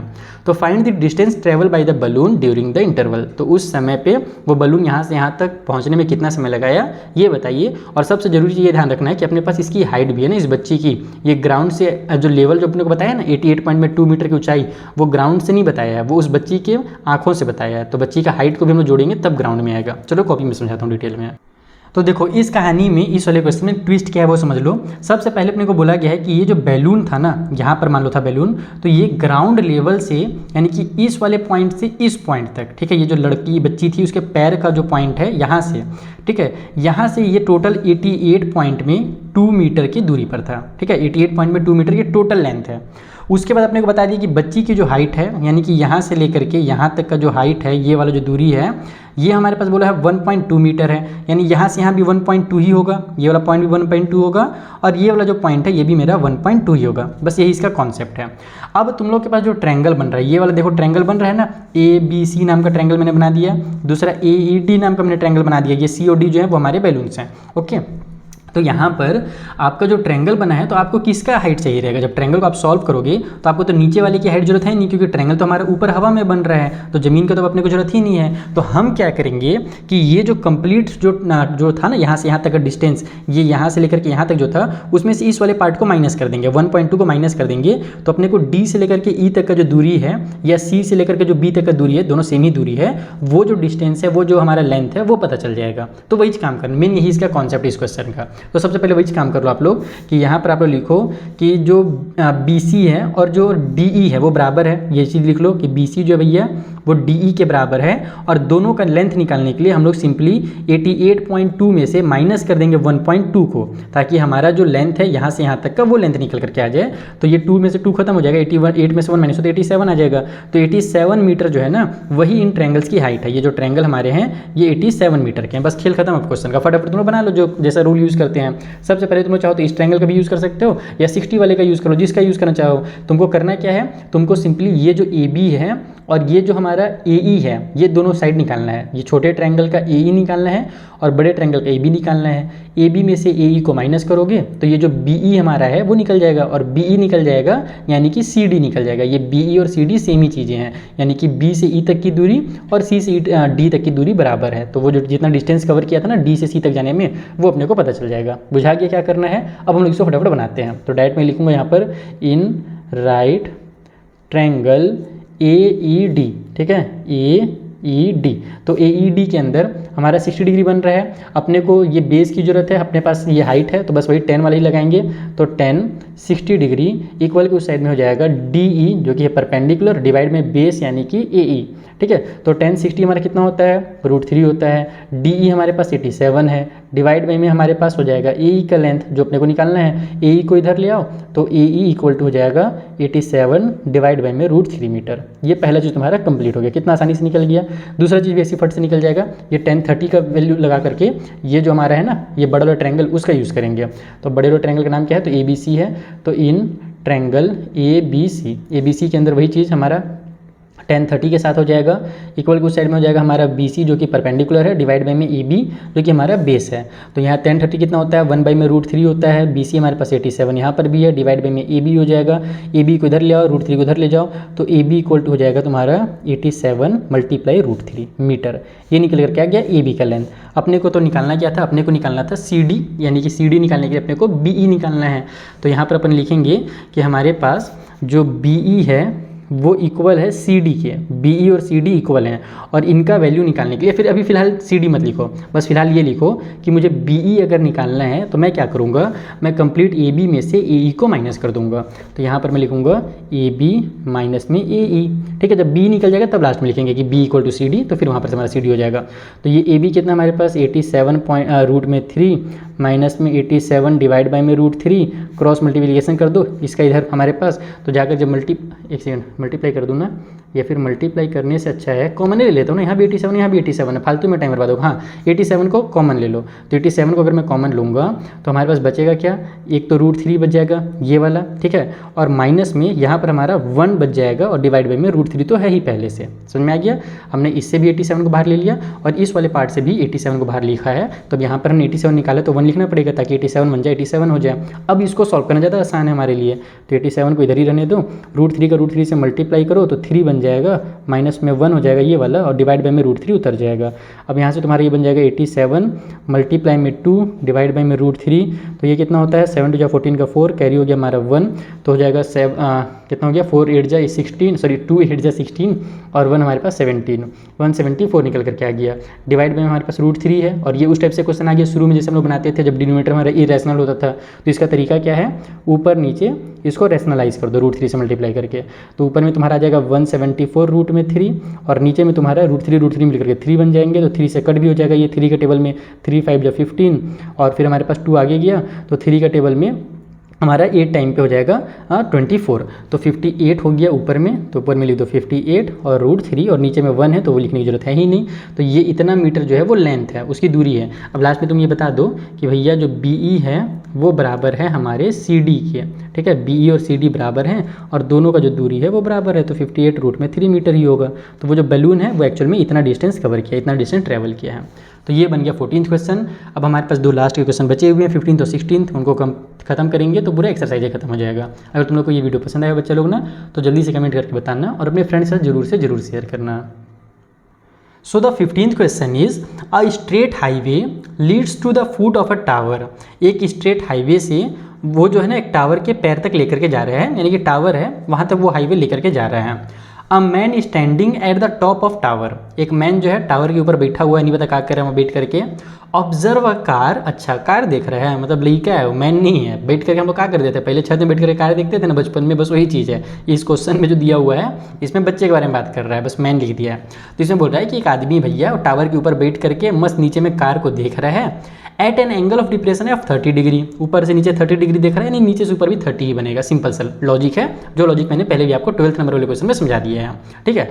Which is approaching the foot of the tower, इधर लिखा हुआ है एक सेकेंड, वो टावर की तरफ ही वो कार आ रहा है विद एन यूनिफॉर्म स्पीड, और उसका जो स्पीड है किसी भी स्पीड से मतलब टावर की तरफ वो बढ़ रहा है। 6 सेकेंड लेटर, 6 सेकेंड के बाद क्या हुआ, the angle of depression of the car is found to be 60 degree, यानी कि वो जब और देखता है कुछ समय के बाद, तो अभी यहाँ पर मान लो कार है, यहाँ पे टावर है, तो कार थोड़ा सा और आगे आ जाएगा, तो अब जो एंगल ऐसे बनेगा वो और ज़्यादा बड़ा बनेगा। तो अब जो एंगल है 6 सेकेंड के बाद वो 60 डिग्री का एंगल है, पहले 30 का तब 60 का हो गया है। तो find the time taken by the car to reach the foot of the tower from this point. तो बताइए कि इस पॉइंट से लेकर के जब जहाँ पर वो भी पहुँचा है, सी वाला पॉइंट, मान लो यहाँ पर बी पॉइंट था, यहाँ पर सी पॉइंट है, तो इस पॉइंट से वो जो टावर हमारा है ना वहाँ तक पहुँचने में उसको कितना समय लगेगा ये पूछ रहा है। तो कैसे बनाएंगे, चलिए मैं आपको इसको समझाता हूँ डायग्राम के थ्रू। तो देखो कुछ इस तरीके से डायग्राम बनेगा, और ऐसी डायग्राम मैक्सिमम क्वेश्चन में आपके बनने वाले हैं। तो यहाँ पर हम जैसे आपने पिछले भी देख चुका है क्वेश्चन नंबर 12 13, उस टाइम में ऐसी डायग्राम बना हुआ था। तो ये एक टावर है, यहाँ पर एक कार था, आदमी यहाँ से यहाँ तक जब देखा तो एंगल ऑफ डिप्रेशन जो है फिलहाल 30 डिग्री का बना, क्योंकि दूर में देख रहा तो ज़्यादा मुंडी झुकाना नहीं पड़ेगा, तो 30 डिग्री का एंगल बनेगा। तो 30 डिग्री का एंगल बन रहा था, और उस कंडीशन में अगर यहाँ पर 30 डिग्री बन रहा है तो यहाँ भी 30 डिग्री ही बनेगा। जैसे कि मैंने आपको पहले भी समझा दिया है कि ये हमारा Z वाला, जिसको हम लोग अल्टरनेट इंटीरियर एंगल बोलते हैं, वो एंगल होता है, ठीक है। उसके बाद क्या हुआ कि वो 6 सेकंड के बाद वो कार यहाँ से यहाँ तक पहुँच गया, और यहाँ पर जब पहुँचा तो अब जब वो बंदा देख रहा है ऊपर से यहाँ पर, तो अब जो एंगल बन रहा है थोड़ा बड़ा एंगल तुम लोगों को दिख रहा है, तो ये जो एंगल है ये 60 डिग्री का एंगल है, यानी कि यहाँ पर भी जो एंगल बनेगा वो भी 60 डिग्री का ही होगा। सिंपल सा लॉजिक। अब आप लोगों को क्या करना है ये बताना है कि इस पॉइंट से उस बंदे को यहाँ तक पहुँचने में, इस टावर तक पहुँचने में कितना समय लगेगा। अगर यहाँ से यहाँ तक पहुँचने में उसको 6 सेकंड का समय लगा है, सी से डी तक पहुँचने में 6 सेकंड का उसको समय लगा है, तो सी से बी तक पहुँचने में कितना समय लगेगा, बेसिकली अपने को यही बताना है। तो सबसे पहले अपन स्टार्ट करते हैं, अपन चीज़ों को कनेक्ट करेंगे। हम लोग ये देखेंगे कि ये सी डी और ये जो बी सी है ये आपस में किस तरीके से कनेक्ट हो रहा है, वहीं से तुम्हारा आंसर निकल करके आएगा। तो सबसे पहले आप लोग ये 30 डिग्री वाला एंगल यूज़ कर लो, या फिर 60 डिग्री किसी का भी यूज़ कर सकते हो जिसका चाहो। तो चलो मैं 30 का यूज़ कर लेता हूँ। तो in triangle A B D के अंदर वही चीज़ है, परपेंडिकुलर है और हमारे पास ये बेस है, तो अपन यहाँ पर फिर से वही 10 का ही यूज़ करने वाले हैं। तो ये हो जाएगा आपका 10 30 इक्वल के उस साइड में, और मैक्सिमम क्वेश्चन ध्यान रखना कि 10 का ही यूज़ होता है, तो 10 का आप लोग को याद रहना चाहिए। बाकी मैं आप लोगों को फिर से रिवीजन करा देता हूँ, जो बच्चे बाद में जुड़े थे, कि आपको ये जो मैंने पंडित बद्री प्रसाद हर हर भोले वाला जो ट्रिक बताया है, ये ट्रिक हमेशा काम आएगा। तो ये ट्रिक आप लोग अपने दिमाग में एकदम बैठा लो, एकदम अच्छे से बैठा लो। ये ट्रिक शुरू वाला आपने अगर पार्ट नहीं देखा ना वीडियो को, तो जाकर देखना, आपको समझ में आ जाएगा। तो 10 30 जो है वो हो जाएगा ए बी, और डिवाइड में हमारे पास बी डी। ओके, तो 10 30 का वैल्यू कितना होता है 1 बाई में √3, इक्वल को साइड में ए बी हो जाएगा, और डिवाइड बाय में हमारा जो बी डी है फिलहाल उसको बी डी ही रहने देते हैं, अभी इसको चेंज नहीं करते, अपने को मेन इसमें ना रिलेशन निकल करके आना है। तो आपको जब हम लोग इसको ट्रांसफर करेंगे तो बी डी इधर आ जाएगा, सो बी डी इक्वल टू हो जाएगा तुम्हारा ए बी, और ये √3 से मल्टीप्लाई होकर के √3, ठीक है। और ये सब भी कुछ नहीं है, बस सिंपली आप लोग इतना ही इसको इक्वेशन नंबर 1 बना लो, ठीक है। ये बी डी का लेंथ निकल करके आ रहा है हमारे पास। अब हम लोग करते हैं कि अपन ये वाला जो छोटा वाला ट्रायंगल है हम लोग इसका यूज़ कर लेते हैं, लेकिन नहीं यार, अगर मैं बी डी निकालूंगा ना तो बी डी उसमें मेरे को नहीं मिलेगा, लेकिन ए बी दोनों में मिल रहा है। मैं ए बी का लेंथ निकालता हूँ, ये काम नहीं करता हूँ, मैं काम करता हूँ बी डी को यहाँ पर ले जाता हूँ और इसको इक्वेशन नंबर 1 ना बना करके मैं ए बी का लेंथ, ए बी क्यों निकाल रहा हूँ क्योंकि दूसरे ट्रायंगल में भी तो मेरे को ए बी नहीं मिलेगा, उसमें बी डी थोड़ी मिलेगा। बी डी को मिला सकता हूँ मैं, लेकिन कन्फ्यूज़ हो जाएंगे बच्चे लोग, तो इससे अच्छा है कि इसको इधर ले जाओ। तो ये तुम्हारा बी डी डिवाइड बाई में √3 और इक्वल के साइड में ए बी आ जाएगा, तो ये चीज़ ज़्यादा बढ़िया रहेगा। हाँ, ये पार्ट ज़्यादा अच्छा रहेगा क्योंकि हमको ए बी दोनों मिलने वाला है। तो अब अपन क्या करते हैं, दूसरा वाला ट्रायंगल यूज़ करते हैं। तो इन ट्रायंगल ए बी सी उसमें अपन tan 60 लगाने वाले हैं, तो tan 60 इक्वल टू हो जाएगा वही चीज़ हमारे पास ए बी, और डिवाइड बाई में हमारे पास इस बार हो जाएगा बी सी। तो यहाँ पर जब बी सी, अच्छा इसको पहले वैल्यू पुट कर दो, तो tan 30 का वैल्यू कितना, 60 का वैल्यू कितना होता है, √3 होता है, और ये बी सी इधर आकर के मल्टीप्लाई में हो जाएगा, तो √3 और मल्टीप्लाई में बी सी इक्वल के उस साइड में ए बी हो जाएगा। तो ये आपके दो इक्वेशन बन गए ए बी के फॉर्म में, ये दो इक्वेशन आ गए। तो यहाँ पर भी ए बी, यहाँ भी ए बी है, यानी कि जो लेफ्ट वाला पार्ट है वो आपस में कनेक्टेड है, यानी कि आपस में इक्वल है। तो आप लिखो from equation number 1 and 2, equation 1 और 2 से हमको क्या पता चल रहा है कि बी सी √3 जो है वो इक्वल है बी डी और √3 के साथ, ठीक है, ये क्लियर है। अब अपन अगर इसको इधर ट्रांसफर करेंगे तो यहाँ पर जाकर डिवाइड में हो जाएगा, फिर इसको इधर ले आओ तो मल्टीप्लाई हो जाएगा, तो √3 इसके पास आकर के मल्टीप्लाई होगा तो इसको ये 3BC बना देगा, है ना। √3 का √3 से मल्टीप्लाई होगा तो वो पूरा 3 बन जाएगा और ये BC उतर जाएगा। इक्वल के उस साइड में हमारे पास जो BD है वो रह जाएगा। अब देखो जो BD है अपने को क्या करना है, मेन मैं आपको जैसे पहले बताया कि मुझे ये जो BC और ये जो CD है ना इनके बीच का रिलेशन देखना है, क्योंकि इसके बीच का जो टाइम दिया था वो अपने को दिया हुआ था। तो मैं BD को क्या लिख सकता हूँ, BC प्लस में CD लिख सकता हूँ। तो यहाँ पर हमारे पास हो जाएगा 3BC इक्वल के उस साइड में BC और प्लस में CD। तो यहाँ पर आप लोग जब इसको इधर लेकर के आओगे तो माइनस हो जाएगा, तो ये तुम्हारा 2BC इक्वल टू हो जाएगा हमारे CD के। तो जो CD है वो क्या है, BC का दुगना है, ठीक है। और अपने को यही पता करना था कि हमारा BC में जो समय लग रहा है, सॉरी जो CD में समय लगा है तो BC में कितना लगेगा, तो ये जो है इसका डबल है, ठीक है। ये वाला जो पार्ट है इस वाले पार्ट का डबल है। इसका मतलब कि अगर यहाँ पर 6 सेकेंड समय लगा है तो डबल का जस्ट आधा कर देंगे तो ये वाला समय पता चल जाएगा। तो इसका मतलब कि यहाँ पर 3 सेकेंड का समय लगेगा, 3 का ही दुगना तो 6 सेकेंड होता है ना। तो अगर ये जो डिस्टेंस है बच्चा लोग वो इस वाले पार्ट का डबल है, यानी कि मान लो अगर यहाँ पर हमारा 10 मीटर था और ये जो है यहाँ पर 20 मीटर है, ठीक है। तो 20 मीटर कवर करने में अगर 6 सेकेंड लग रहा है तो 10 मीटर कवर करने में कितना लगेगा, 3 सेकेंड लगेगा, जाहिर सी बात है। तो उसको लिखेंगे कैसे, एग्जाम में अगर आएगा तो कैसे लिखेंगे, तो यहाँ पर 2BC इक्वल टू CD हो गया। तो इसको आप लोग ऐसे लिख सकते हो कि हमारा जो BC है वो इक्वल है CD डिवाइड बाई 2 के, यानी कि CD को 2 से डिवाइड देंगे तो हमारा BC का निकल करके आ जाएगा वैल्यू। तो हम इसको डायरेक्ट लिखेंगे कि जो टाइम है ना, टाइम टेकन बाई BC है ना, फ्रॉम BC, आप लोग मैं शॉर्टकट में BC लिख रहा हूँ तो मैं ऐसे लिख सकता हूँ time taken to reach from C to B, वैसे लिख ही देता हूँ यार, इतना मेहनत किया तो कहे ऐसे लिखूँ शॉर्टकट में, टाइम टेकन टू, बाकी मेरी स्टेटमेंट अगर गलत होगा तो इस ग्रामर वाला तो बता देना, टू रीच B या फिर टू रीच B, हाँ ठीक है। तो लिख रहा था यार, मेरे इंग्लिश इतनी खराब नहीं है, B फ्रॉम C, ठीक है। हम लोग को B से B तक पहुंचने के लिए, C से B तक पहुंचने के लिए हमको जो टाइम लगेगा वो कितना लगेगा, तो हम लोग को CD को 2 से डिवाइड देना पड़ेगा। तो यहाँ पर हो जाएगा BC equal to 6 divide by 2, क्योंकि CD में हमारे पास 6 सेकेंड था, ये 6 सेकेंड दिया ही हुआ था। तो यहाँ पर आप लोग साइड में लिख भी दोगे कि जो CD था ना वो था 6 सेकेंड के बराबर, C से D तक जाने के लिए 6 सेकेंड लग रहा था, तो हमने उसके बदले में 6 लिख दिया। तो तुम्हारा जो यहाँ से निकल करके आ जाएगा वो आ जाएगा 3 सेकेंड। तो इस तरीके से तुम एग्जाम में लिख सकते हो। बाकी कॉन्सेप्ट तो मैंने समझा ही दिया कि कैसे हुआ वो आधा, बाकी एग्जाम में लिखने का ये तरीका होगा। तो ये तुम्हारा 3 सेकंड जो है ना इसका फाइनल आंसर होगा। तो ये हो गया तुम्हारा क्वेश्चन नंबर 15 भी कंप्लीट। आई होप ये भी क्वेश्चन बहुत आसानी से समझ में आ गया होगा। अब एक लास्ट 16th नंबर का क्वेश्चन बचा है, चलो उसका भी दिमाग खराब करके उस क्वेश्चन को भी तोड़ मरोड़ के बना लेते हैं। सो 16th वाले में बोला जा रहा कि the angle of elevation of the top of a tower from 2 point at a distance of 4 metre and 9 metre from the base of the tower and in the same straight line with it are complementary. अरे दादा, ये तो complementary और supplementary वाला question आ गया। ऐसा question तो complementary जो क्वेश्चन होता है तो क्लास 11th का टॉपिक है, यहाँ पर किसे दे दिया CBSE ने, लगता है बुक चेंज हुआ है ना तो थोड़ा सा उल्टा सीधा क्वेश्चन डाल दिया है। तो मेरे हिसाब से तो ये क्वेश्चन एग्जाम के लिए इंपॉर्टेंट नहीं है, लेकिन मैं समझा दूंगा, टेंशन ना लो, तुम लोग को भी बता देता हूँ कैसे बनेगा। यहाँ पर जो फॉर्मूला लगेगा ना, उस फॉर्मूला को तुम लोग को अभी तक पढ़ा भी नहीं किया हूँ, चैप्टर 8 में भी नहीं पढ़ाया हूँ, चैप्टर 9 में भी नहीं पढ़ाया हूँ। तो नया फॉर्मूला है, अभी मैं तुमको समझाऊंगा कैसे बनता है वो फॉर्मूला, ठीक है, वो यहाँ पर यूज़ होगा। हमको ये प्रूव करना है कि that height of tower is 6 metre, जो टावर की हाइट है वो 6 मीटर है। कोई दिक्कत नहीं है, चलो मैं समझा देता हूँ। बाकी बेसिक मैथ में तो इस टाइप से क्वेश्चन नहीं आने वाला, स्टैंडर्ड मैथ में हो सकता है कि यहाँ पर सीबीएसई ने दिया है तो दे दे, ठीक है। तो इस टाइप से क्वेश्चन का और प्रैक्टिस करके जाना, क्योंकि अब यहाँ पे दिया है तो क्या पता सीबीएसई का काम मूड बना है, हो सकता है एग्जाम में भी दे दी इस टाइप से क्वेश्चन। चलो मैं तुम लोग को समझाता हूँ कि इस टाइप से क्वेश्चन कैसे बनता है। तो देखो कुछ इस तरीके से डायग्राम बनेगा। हमसे बोल रहा है कि एक टावर है, यहाँ से जब हम लोग देखते हैं पॉइंट सी से और पॉइंट डी से ना, तो जो सी और डी की जो दूरी है वो अपने को बताया है कि एक पॉइंट जो है वो 4 मीटर की दूरी पर है और दूसरा जो पॉइंट है वो 9 मीटर की दूरी पर है इस टावर के बेस से, यानी कि यहाँ से। तो यहाँ से यहाँ तक टोटल दूरी 9 मीटर है और ये हमारा 4 मीटर है, तो ये 5 होगा, वैसे इसकी जरूरत नहीं है, बस ऐसे मैंने लिख दिया टाइम पास के लिए। अब मैं क्या बताना है इसमें कि इसमें आप लोगों को एंगल नहीं दिया है। जब एंगल नहीं देते हैं ना तो उसमें थोड़ा सा दूसरे तरीके से बनता है। अपने को एंगल अगर पता रहता है कि 50 डिग्री 60 डिग्री तो हम लोग वैल्यू लगा लेते हैं, है ना, टेन साइन वगैरह का। लेकिन अब तो एंगल पता नहीं, हमसे बोला यही जा रहा है कि ये वाला एंगल और ये जो एंगल बन रहा है ना ये कॉम्प्लीमेंट्री है। और कॉम्प्लीमेंट्री का मतलब क्या होता है कि जो दोनों एंगल मिल करके जब 90 डिग्री बनाते हैं, जब कभी भी दो एंगल मिल जाए और 90 डिग्री बनाए तो उसको ही कॉम्प्लीमेंट्री कहा जाता है। Is that clear? तो अब क्या करना है तुम लोगों को, इन दोनों में से किसी को भी एक थीटा मान लो, एक्स मान लो, कुछ भी मान लो। तो अब हम लोग लास्ट हो रहा है, हमारा आखिरी क्वेश्चन है, हम लोग साइन थीटा कॉस थीटा ही पढ़ रहे थे, तो इसलिए लास्ट में हम लोग थीटा मान लेते हैं कि मान लेते हैं ई वाला जो एंगल है वो मेरा थीटा है। तो ई वाला जो एंगल होगा वो कितना हो जाएगा, ये हो जाएगा मेरा 90 माइनस थीटा। कैसे हो जाएगा, क्योंकि दोनों जो है मिल करके हमारा 90 डिग्री बना रहे हैं।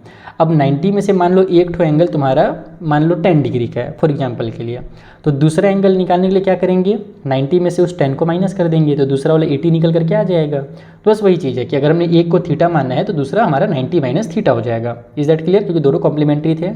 बस अब इसी का यूज़ करना है और 90 माइनस थीटा वाला जो हमारा रूल है वो लगाना है, तुम्हारा आंसर आएगा। सबसे पहले तो इस ट्रायंगल का यूज़ करो, तो यहाँ पर लिखता हूँ मैं, in right triangle A B C.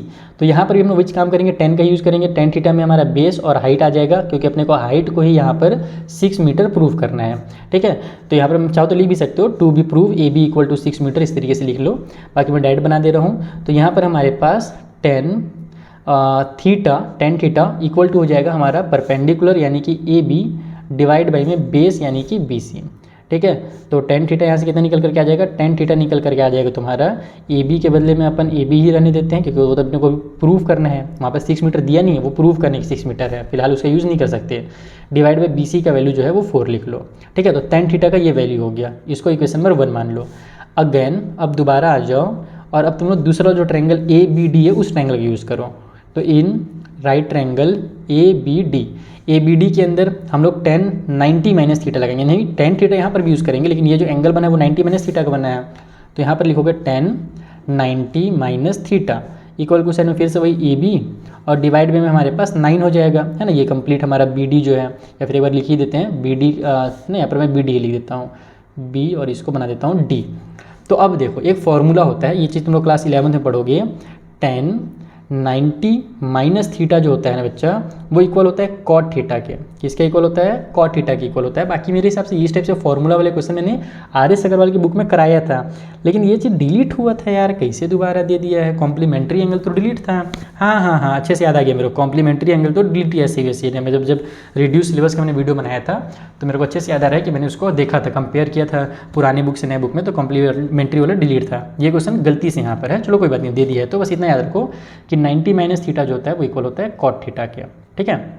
तो हम लोग 10 90 माइनस थीटा के बदले हम डायरेक्ट लिख देंगे यहाँ पर कॉट थीटा, और कॉट थीटा जो है वो है तुम्हारा A B divide by B D यानी कि 9 के बराबर। समझ में आ गया इतना? अब हम लोग क्या जानते हैं कि कॉट थीटा और टेन थीटा आपस में उल्टा होते हैं। कॉट थीटा और टेन थीटा क्या होते हैं, आपस में अपोजिट होते हैं, उल्टा होते हैं। तो यहाँ पर ये जो चीज़ दिया हुआ है ये कॉट का वैल्यू है, अगर मैं इसको उल्टा कर दूंगा तो वो 10 का वैल्यू हो जाएगा। क्यों? क्योंकि हमने ये चीज़ पढ़ रखा है पहले वाले चैप्टर में, cot theta is equal to 1 by में टेन थीटा, या tan theta is equal to 1 by में कॉट थीटा, दोनों में से कुछ भी लिख सकते हो तुम लोग। तो यहाँ पर जब मैं इसको उल्टा कर दूंगा, यानी 9 बाई अगर मैं ए बी लिखना चाहूँ तो मैं लिख सकता हूँ 9 बाई ए बी, बस उसके बदले मुझे इधर उल्टा करना पड़ेगा कॉट थीटा को भी, और कॉट थीटा को उल्टा करने से अच्छा कि मैं डायरेक्ट उसके बदले में टेन थीटा लिख दूँ, क्योंकि कॉट थीटा को उल्टा तो टेन थीटा होता है। अब ये तुम लिख लो इक्वेशन नंबर 2। इक्वेशन 1 में भी tan थीटा के फॉर्म में आ गया, इक्वेशन 2 भी tan थीटा के फॉर्म में आ गया। बस हमारा अब लिख दो direct from equation number 1 and equation number 2। तो यहाँ से तुम्हारा ए बी डिवाइड बाई 4 जो है इक्वेशन 1 का वो इक्वल हो जाएगा 9 डिवाइड बाई ए बी के। ए बी का मल्टीप्लाई होगा तो ए बी का स्क्वायर बना लेगा और 9 का 4 से मल्टीप्लाई होगा तो 36 बना लेगा। बस आ गया तुम्हारा आंसर। तो ए बी का जो वैल्यू है वो निकल कर जाएगा रूट के अंदर 36 और 36 तुम जानते हो 6 बन करके बाहर निकलेगा। तो A B equal to 6 metre और यही अपने को प्रूव करना था। खेल खत्म इस क्वेश्चन का। तो आई होप आपको पूरे के पूरे एक्सरसाइज में कहीं पर भी कोई दिक्कत नहीं हुआ होगा। बाकी ये क्वेश्चन वैसे तो डिलीटेड है, गलती से दे दिया है बुक में। सीबीएसई वालों से एक्सप्लेनेशन मांगना। अगर कोई होशियार बच्चा हो मेरा जो वीडियो देख रहा हो तो वो मेल जरूर करना कि सर ये 16th वाला क्वेश्चन कहाँ से आया है, जबकि कॉम्प्लीमेंट्री वाला जो पोर्शन था हमारा है ना वो डिलीटेड हो चुका है। तो फिर आपने ये क्वेश्चन क्यों दिया परेशान करने के लिए। ठीक है, तो ये सब चीज़ें एक्सप्लेनेशन मांग सकते हो, तुम लोग को भी क्लियर हो जाएगा तो कमेंट करके बता देना। ठीक है, चलो मिलते हैं हम लोग नेक्स्ट वीडियो में बच्चे लोग। मैं फिर से जो शुरू में मैंने बताया था उसको मैं रिवाइज़ करा देता हूँ। सबसे पहला चीज़ कि जितना भी मैंने पढ़ाया है इन सभी का तुम लोगों को नोट्स जो है फ्री ऑफ कॉस्ट टेलीग्राम पे मिल जाएगा, जाकर के वहाँ से डाउनलोड कर सकते हो। दूसरी चीज़, मैंने तुम्हारे लिए बहुत सारे सैम्पल पेपर डिज़ाइन किए हैं और ऐसे सैम्पल पेपर हैं जिसमें PYQ शामिल हैं, यानी कि प्रीवियस ईयर में जो बोर्ड्स एग्जाम में क्वेश्चन आए हैं मैंने उनको उन सैम्पल पेपर में शामिल किया है। बोर्ड एग्जाम के लिए मैंने स्पेशली 4 पेपर बनाए हैं और उसके सॉल्यूशन भी हैं सभी सब्जेक्ट के। मैथ का 4 पेपर, साइंस का 4 पेपर, सोशल साइंस का 4 पेपर, हिंदी का, इंग्लिश का, सबका 4 पेपर है। हाफ ईयरली के लिए मैंने 2 पेपर बनाया है। PT2 के लिए मैंने 1 पेपर बनाया है सभी सब्जेक्ट का। तो वो सारी चीज़ें हो गई। फिर तुम्हारा मैंने नोट्स बनाया है। तो अगर तुम लोग को वो सारी चीज़ें खरीदनी है तो तुम लोग मेरा जो शुरू में मैंने नंबर दिया था अपना 83 वाला इस वीडियो की स्टार्टिंग में, वो वाला नंबर पे तुम लोग मैसेज करना, मेरी टीम कॉन्टैक्ट करेगी। तुमको उस समय का जो करेंट प्राइस है वो बता करके तुम उसको पे कर लेना। QR कोड तुमको दिया जाएगा, उसमें पे करके तुम उसको खरीद सकते हो एज अ सॉफ्ट कॉपी। ठीक है, तो चलो अब हम लोग मिलेंगे किसी नेक्स्ट वीडियो में। अगर ये वाला वीडियो पसंद आया हो और तुम लोग चाहते हो कि मैं ऐसे ही बाकी चैप्टर को भी जल्दी से कंप्लीट कर दूं तो जल्दी से तुम लोग कमेंट करके ही बताना और अपने फ्रेंड को इस वीडियो को ज़्यादा से ज़्यादा शेयर करना, ताकि मुझे मोटिवेशन मिले कि मेरे बच्चे वीडियो शेयर कर रहे हैं तो मैं ज़्यादा से ज़्यादा वीडियो बनाऊँगा तुम्हारे लिए। Thank you for watching.